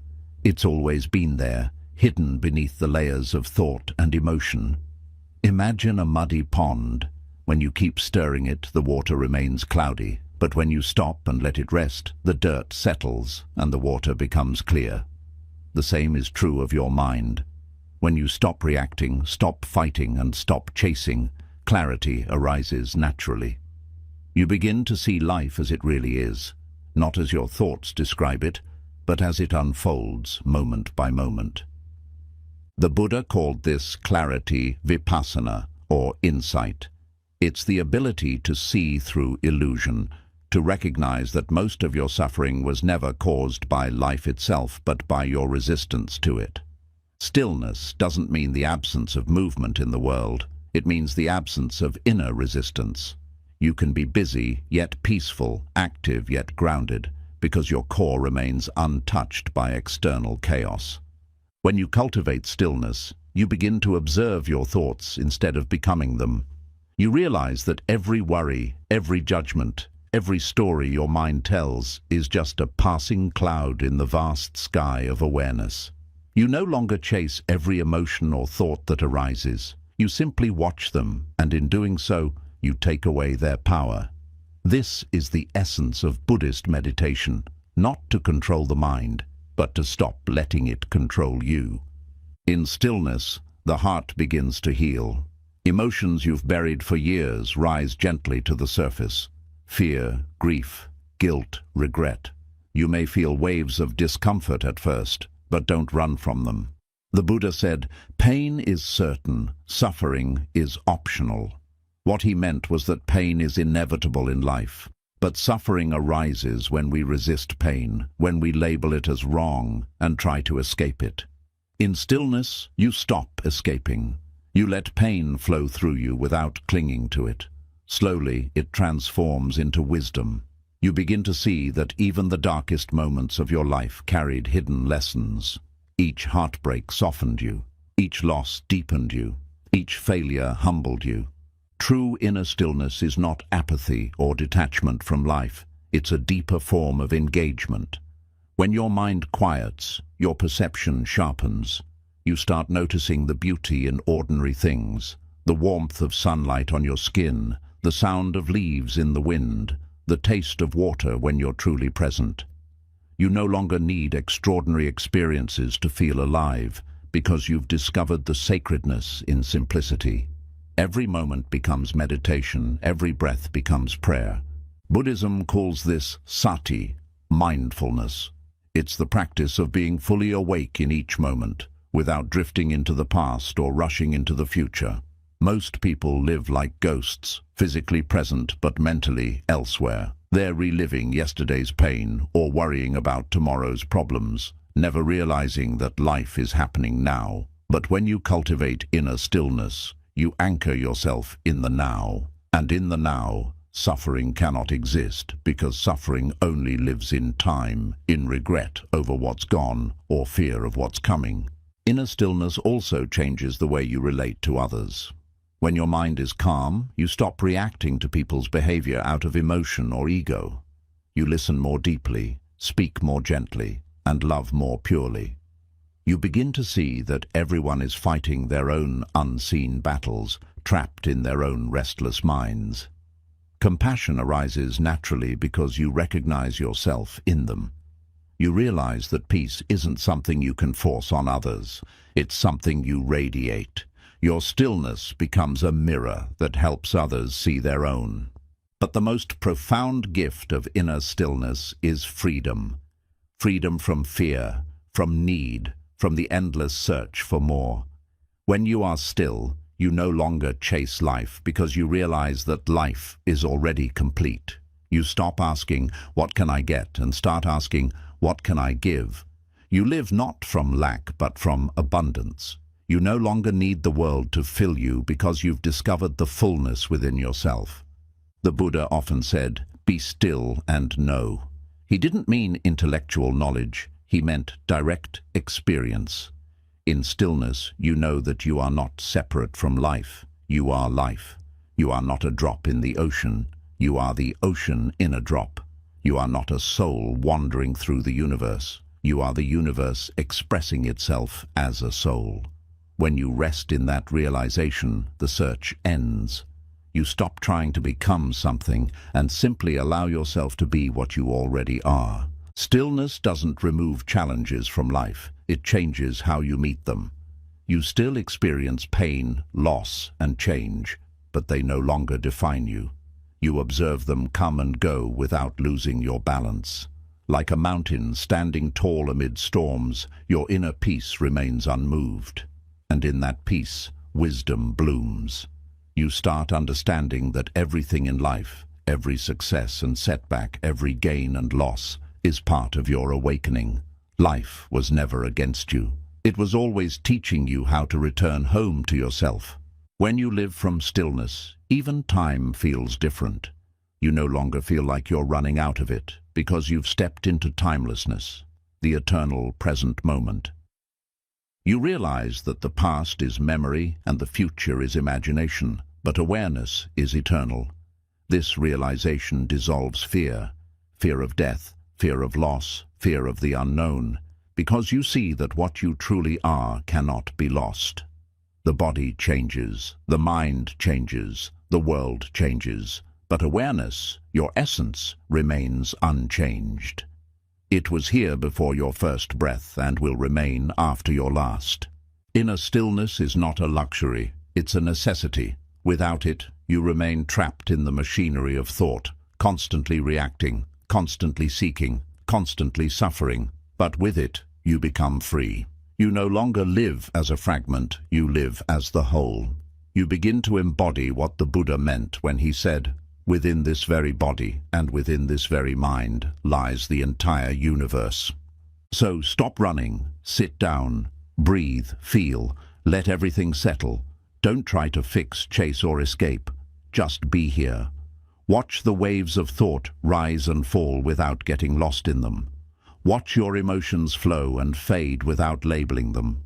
In that watching, in that gentle awareness, something miraculous happens. You begin to feel peace, not because the world has changed, but because you have. That peace is not fragile. It doesn't depend on silence, meditation, or perfect circumstances. It's the peace that walks with you into every situation, the peace that no storm can shake. It's the peace of one who has remembered who they are. Not a seeker, not a sufferer, but a being of pure consciousness experiencing itself through the miracle of life. And that's where real life begins, not in the noise, not in the chase, but in the stillness of your own heart. Because when you stop seeking, you finally start living. When you stop doing, you finally start being. And when you start being, you realize you were never missing anything at all. You were simply too busy searching to notice that everything you ever sought was already within you, quietly waiting in the sacred silence of now. 13. The quiet rebirth. How solitude transforms you from within. Every person at some point in their life reaches a crossroads, a moment when the noise of the world becomes unbearable, when every external pursuit starts to feel meaningless, and when something deep inside whispers, "Stop running." This is not depression, it's awakening. It's the moment the soul calls you back to yourself. It's life's way of saying, you have spent too long chasing everything outside of you. Now it's time to return home. And that home is found not in people, possessions or achievements, but in the sacred stillness of solitude. Buddhism teaches that transformation begins the moment you stop escaping yourself. The world tells you to keep moving, to keep building, to keep proving. But the Buddha discovered that true power comes not from addition, but from subtraction, from letting go, from simplifying, from entering the silence and allowing life to rearrange you from within. Solitude is that sacred space where the false self dies and the real self is born. It's not about being away from the world. It's about meeting yourself without masks, without noise, without distraction. When you are finally alone, without the constant echo of other voices, something strange happens. At first, discomfort. Your mind starts rebelling. It brings up memories, regrets, fears, and desires. It screams for company, for distraction, for escape. But if you stay, if you simply breathe through that restlessness instead of running from it, something begins to shift. The noise inside you starts to soften. The thoughts that once felt like storms begin to lose their force. The silence that once scared you starts to feel like medicine. You start hearing something you've never truly heard before, your own truth. The ancient masters understood this well. They knew that silence is not an absence, but a teacher. Every great awakening in history, from Siddhartha under the Bodhi tree to Lao Tzu's retreat into the mountains, was born from solitude, because in solitude you meet the parts of yourself you've been too busy to notice. You see the anger you've ignored, the sadness you've numbed, the longing you've silenced. But more importantly, you begin to see the light behind all of it. The unchanging awareness that has watched every joy and every sorrow without judgment. That awareness is who you truly are. This is the quiet rebirth, the transformation that happens not through effort, but through surrender. When you stop trying to fix, force, and control, you begin to dissolve the illusions that have kept you trapped. The ego, which thrives on chaos and comparison, begins to lose its grip, and from that stillness, a deeper intelligence awakens, an intuitive knowing that doesn't come from thought, but from being. This is the space where you no longer chase answers because you realize that the question and the answer were never separate. Solitude is not loneliness. Loneliness says, I need someone to complete me. Solitude whispers, I am already whole. Loneliness is born from fear. Solitude is born from understanding. When you are lonely, you are trapped in the illusion of separation. When you are in solitude, you experience unity with yourself, with nature, with existence. You begin to feel that every tree, every breath, every gust of wind is alive within you. You realize that you don't have a life. You are life. In solitude, the boundaries between you and everything else begin to dissolve. You stop seeing yourself as a separate being trying to survive in a chaotic world and start seeing yourself as part of the great unfolding of the universe. You understand that the same life force that moves the stars also moves through your breath. The same intelligence that guides the seasons guides your journey. You are not lost, you are being led. But you can only feel that guidance when you're quiet enough to listen. Buddhism calls this awareness satori, a sudden awakening, a glimpse of truth so clear that it changes how you see everything. Satori doesn't always come in moments of bliss. Sometimes it comes in moments of heartbreak or stillness. It comes when you realize that the world you've been trying to control was never in your control to begin with, and that letting go is not defeat, but liberation. When you learn to be alone, your relationship with life changes. You stop demanding that things or people fill your emptiness. You stop bargaining with the universe, saying, I'll be happy when. Instead, you start finding peace in what is. You start noticing that you don't need more to feel alive. You just need to be here. In that stillness, gratitude arises naturally. You begin to feel thankful for the simplest things. Your breath, the sky, the ability to witness another sunrise. The ordinary becomes extraordinary because your perception has changed. Solitude also teaches you emotional self-reliance. You begin to understand that your peace is your responsibility. It's not your partner's job, not your friend's job, not the world's job. It's yours. You learn to comfort yourself when you're hurting, to ground yourself when you're anxious, to motivate yourself when you're tired. You stop outsourcing your happiness and start generating it from within.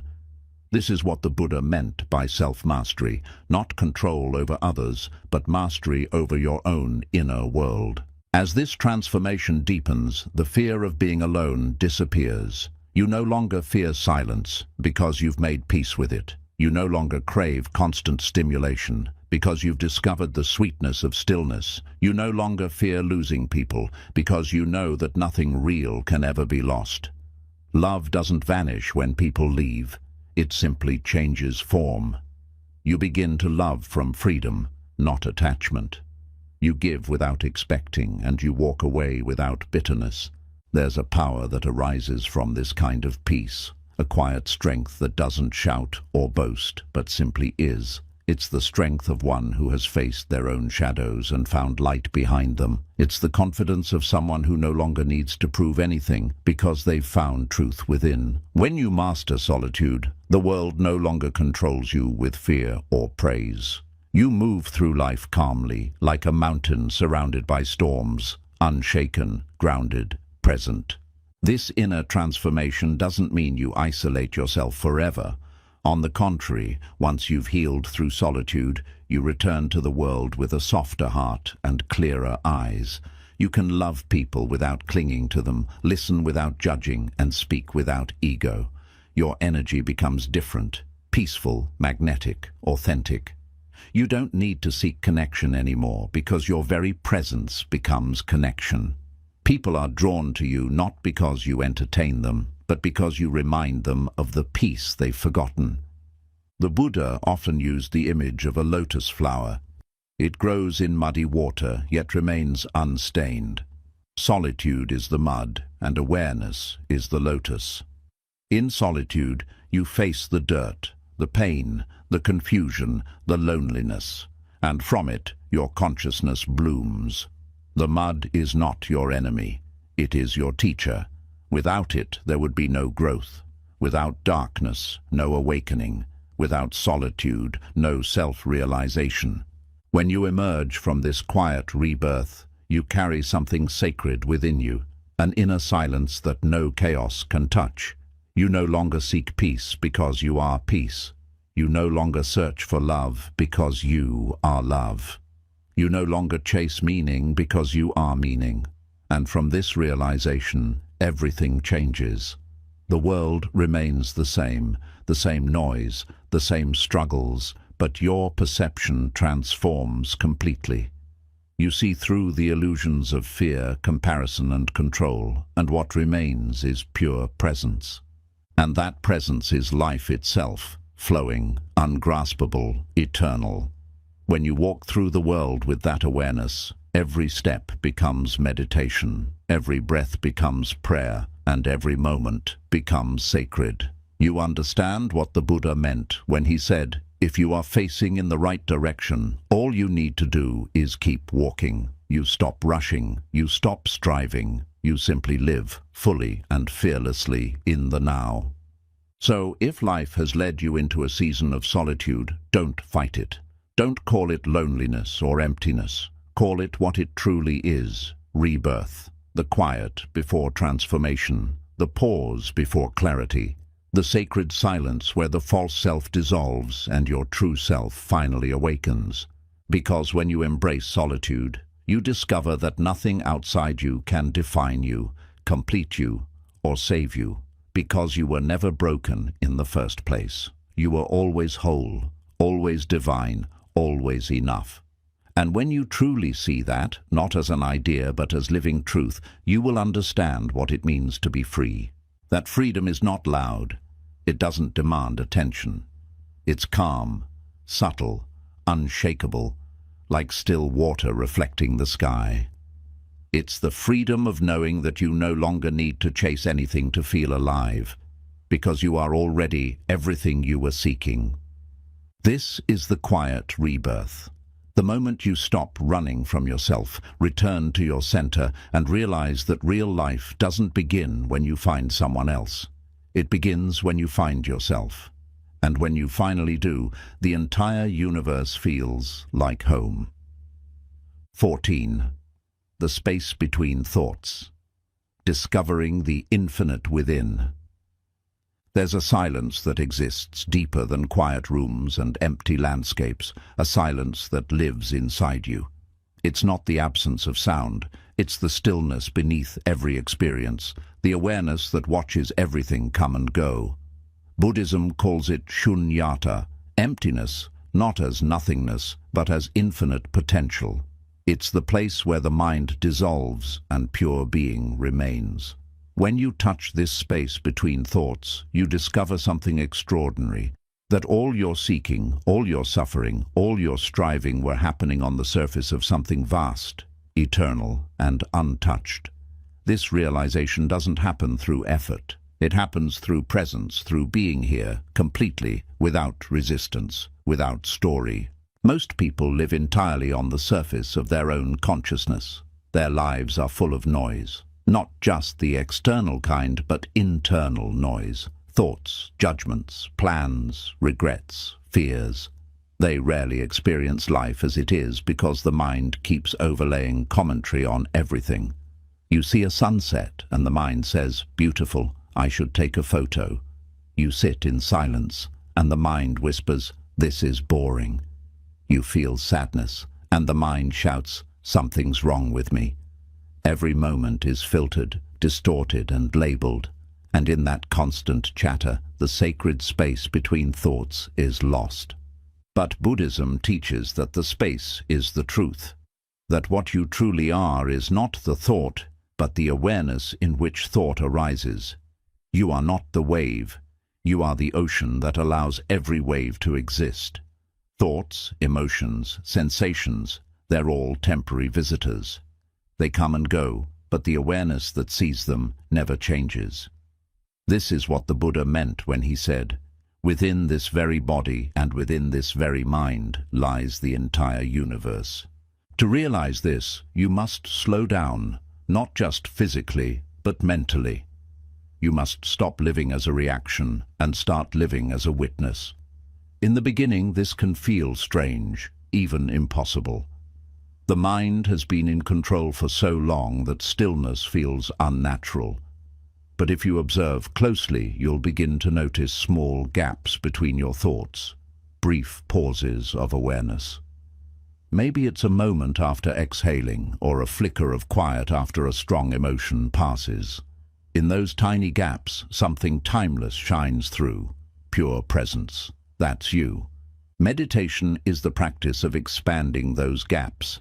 It's not about stopping your thoughts or escaping the world. It's about shifting your attention from the noise to the silence beneath it. You close your eyes, breathe, and watch.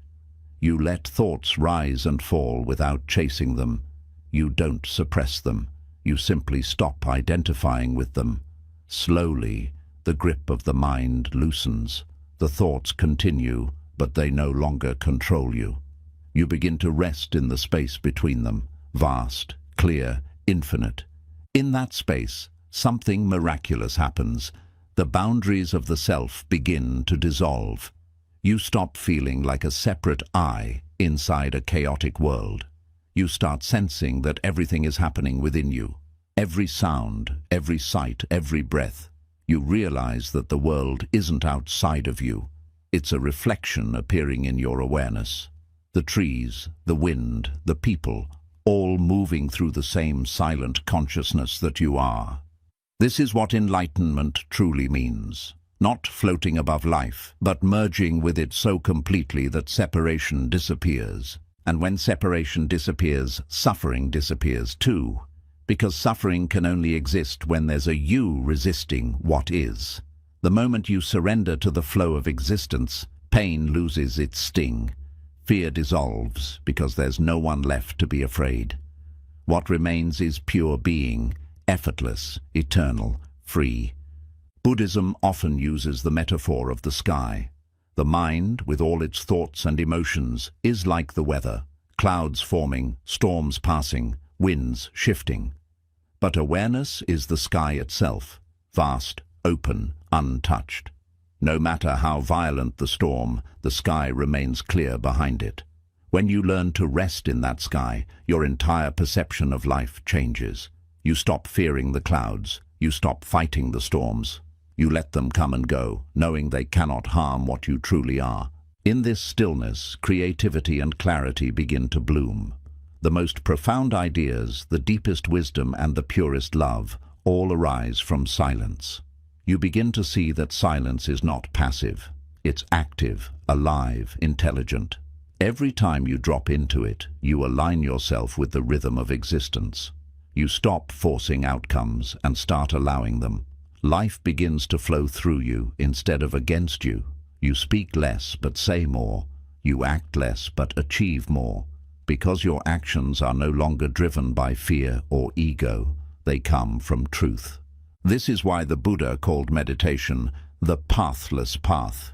You're not going anywhere. You're simply remembering what's always been here. The journey is not forward, but inward, and inward is infinite. When you reach the space between thoughts, you realize that it has no beginning and no end. It's not something you enter. It's what you've always been. You can never lose it because you can never step outside of it.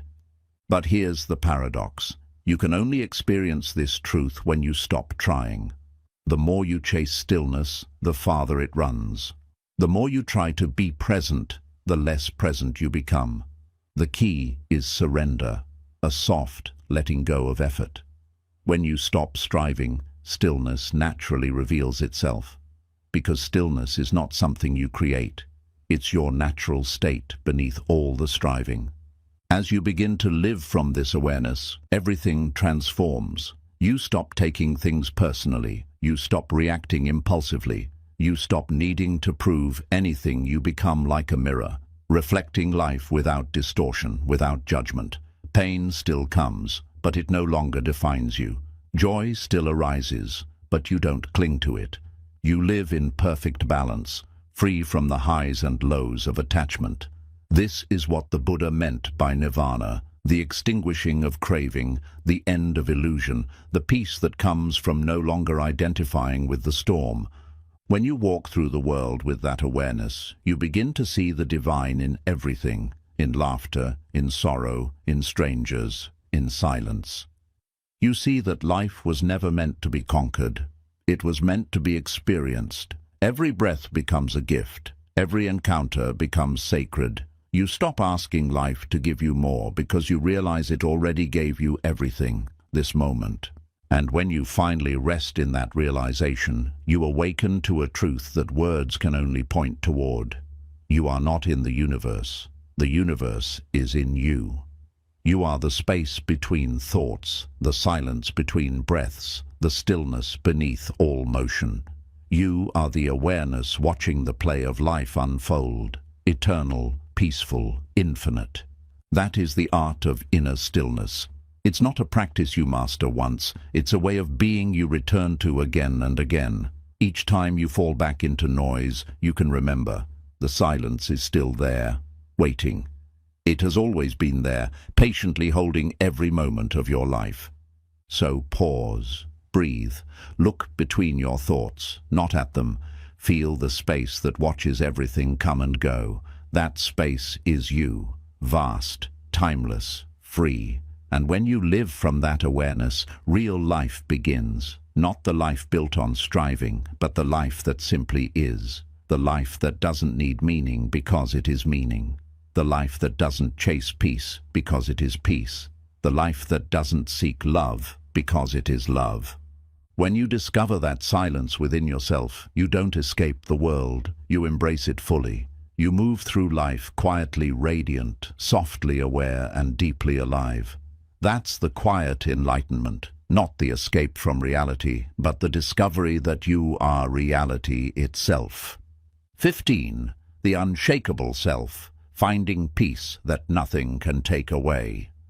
There comes a moment in every spiritual seeker's journey when the search itself begins to crumble. You've read the books, meditated through countless sunrises, chased peace across philosophies and teachers, and yet something still feels incomplete. The mind keeps whispering, "You're not there yet."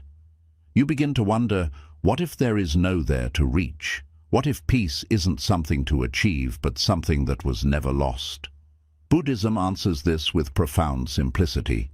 True peace is not something you find. It's something you uncover once everything false falls away. To find unshakable peace, you must first understand why ordinary peace is so fragile. The peace most people know depends on conditions. I'll be calm when work slows down. I'll be happy when I'm loved. I'll be content when I have enough money. But conditional peace is an illusion. It vanishes the moment life doesn't cooperate. It's like building a house on the waves. It can never stand. The Buddha saw this clearly. Everything that arises from attachment is destined to fade. The only peace that lasts is the one that does not depend on anything external. That's why Buddhism begins where most people stop, by turning inward. Real peace doesn't come from controlling the world, but from understanding your own mind. You suffer not because life is cruel, but because the mind resists what is. It clings to pleasure, fears pain, and refuses change. But life is change. The seasons shift, people evolve, circumstances rise and fall. Yet the mind wants permanence in a world that is impermanent by design. When you stop fighting this truth, a new kind of peace emerges. Not the fragile calm of control, but the deep, unwavering peace of acceptance. The unshakable self is not cold or indifferent. It's not someone who stops feeling. It's someone who has learned to feel everything without drowning in it. It's someone who has realized that emotions are waves, but they themselves are the ocean. When sadness comes, they allow it. When joy arises, they savor it. but through it all they remain aware, watching each emotion rise, peak, and pass away. This awareness is the real you. It's not the thinker, the doer, the feeler. It's the space that contains all of it. This awareness cannot be shaken because it doesn't cling to form. The body ages, the mind changes, the world shifts, but awareness simply is. It was here before your first breath and will remain after your last. This is what the Buddha called the deathless state. You can lose possessions, relationships, even your identity, but you cannot lose awareness, because you are it. When you awaken to this truth, fear begins to dissolve. You realize that nothing external can truly harm you because what you are is not external at all. Yet awakening to this truth is not about intellectual understanding, it's about lived experience. You cannot think your way into peace, you must fall into it. That's why meditation exists, to help you return to your natural state, the state before the noise. When you sit in silence, the mind initially rebels. It throws every distraction at you, memories, fantasies, worries. But if you simply keep watching, not judging, not fighting, something shifts. The thoughts keep moving, but you stop following. You see that you were never inside the storm. You were the sky above it all. The unshakable self begins to form when you stop reacting and start observing. Life still moves. People still come and go. Challenges still appear.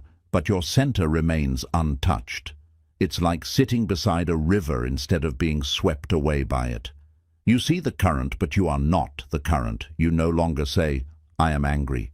You say, "Anger is passing through me." You no longer say, "I am lost." You say, "The mind is uncertain right now." That small shift changes everything, because when you stop identifying with passing states, suffering loses its power. This doesn't mean you withdraw from life. It means you participate fully, but with awareness. You still love deeply, work passionately, dream boldly, but you no longer depend on outcomes for your happiness. You understand that joy is found in the doing, not in the result. The Buddha called this right effort, action guided by wisdom, not craving. You do your best, and then you let go. You stop asking, "What will I get from this?" and start asking, "How can I bring peace into this moment?" When you live this way, the world no longer controls your emotional weather. Praise and criticism, gain and loss, pleasure and pain, they all come and go, but your inner sky stays clear. This is what the Buddha meant by equanimity, the perfect balance of heart and mind. It's not numbness, it's freedom. You feel everything, but you cling to nothing. You respond to life instead of reacting to it. You see people's anger and recognize it as their pain. You witness your own fear and recognize it as your mind's illusion. You begin to live with clarity instead of chaos. And in that clarity, compassion grows. Because once you've seen through your own suffering, you can see through everyone else's. You stop judging and start understanding. You realize that every person is fighting their own mind, just as you were. Even those who hurt you are acting from ignorance, not evil. The Buddha said, "Hatred does not cease by hatred, but by love." But to live that truth, you must first discover the love that arises from awareness. The love that is unconditional because it doesn't come from the ego. When you touch this level of being, you experience what many mystics call the unshakable heart. It's the heart that stays open even when life breaks it. It's the heart that forgives, not because it's weak, but because it understands. Forgiveness is not saying it's okay. It's saying, "I won't let this pain close my heart." When you live from this space, every experience, even suffering, becomes part of your awakening. You see that nothing was ever wasted. Every loss, every failure, every heartbreak was preparing you for this realization. That peace is not given by life, it's discovered within life. This discovery changes everything. You stop trying to fix yourself because you see that you were never broken. You stop trying to escape life because you see that everything you were running from was your teacher. Pain taught you strength. Silence taught you wisdom. Solitude taught you presence. And through it all, awareness, your truest self, remained, watching, waiting, loving. The unshakable self is not a distant ideal. It's your natural state. It's who you were before the world told you who to be. It's the consciousness that was there when you laughed as a child, when you cried in heartbreak, when you watched the sunset and felt time stop. It has never left you. You simply stopped noticing it. But the moment you pause, breathe, and turn inward, you'll feel it again, the quiet presence that needs nothing to be complete. From this awareness, life becomes effortless. You stop resisting the flow and begin to move with it. You don't need to control what's next, because you trust what's now. The Buddha once said, "Peace comes from within. Do not seek it without." He wasn't giving advice. He was describing a fact. The peace you've been searching for has always been inside you, waiting beneath the noise of thought. All you need to do is remember. And remembrance happens in stillness, not in the future, not through achievement, but right here, in this breath. Each breath is a doorway back to yourself. Each moment of awareness is a return home. When you truly grasp this, you become unshakable, not because life stops changing, but because you stop fighting the change. You walk through chaos untouched, through storms unafraid, because you've realized the truth that can never be taken from you. You are the awareness, not the experience. That is the ultimate freedom. To live in a world of impermanence with a heart rooted in eternity. To smile in uncertainty. To find stillness in motion. To love without fear. That is the peace the Buddha found. That is the peace that belongs to you too. So stop searching, sit, breathe, look within. The treasure you've been chasing is already here. It was never missing, only hidden beneath layers of noise, fear, and desire. Let them fall away, and what remains is the unshakable self. Vast as the sky, silent as the stars, steady as the mountain and free as the wind. This is the peace that cannot be taken, the joy that cannot be destroyed, the love that does not end. This is who you truly are. When you walk far enough on the path of solitude, something extraordinary happens. The journey you thought was leading you outward begins folding back into itself. You realize that all the searching, all the longing, all the endless striving were not about finding something new. They were about remembering what you already were. You were never meant to become something else. You were meant to return to yourself. The quiet, unshakable, eternal self that existed before the noise, before the pain, before the world told you who to be. Buddhism teaches that enlightenment is not an achievement, but a homecoming. You don't climb toward it. You fall into it, the moment you stop resisting life as it is. When you sit in silence and stop needing the world to make sense, something subtle yet powerful awakens inside you. Peace.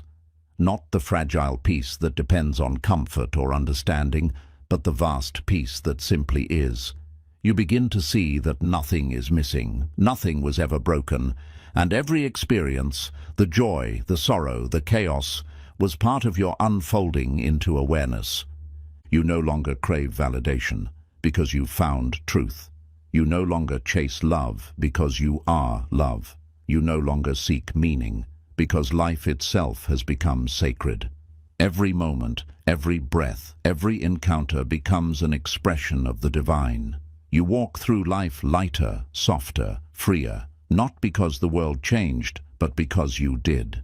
You stopped fighting reality and started flowing with it. You stopped running from solitude and began to rest within it. And in that rest you rediscover what every great teacher, mystic, and monk has whispered for centuries. That peace is not found in places or people or moments of perfection. Peace is found when the mind bows to the present moment and the heart opens to what is. When you no longer need to control, to understand, or to escape, you begin to live from a place beyond fear. You begin to see that everything that comes to teach. Everything that leaves to make space. And everything that remains remains to awaken you. This is where real life truly begins, not when you find the right person, not when you reach your goals, not when you finally figure it all out, but when you can sit alone in silence and feel completely whole. That moment, that stillness, that awareness, that is enlightenment. So walk gently, breathe deeply, and remember, you are not lost, you are simply returning home. You are not empty, you are clearing space for peace. You are not alone. You are one with everything that exists. Real life doesn't begin when the noise ends. It begins when you stop needing the noise at all. And in that silence, you finally meet yourself. The self that was never broken, never lacking, never apart from the universe. That is where the journey ends and where life, real life, finally begins.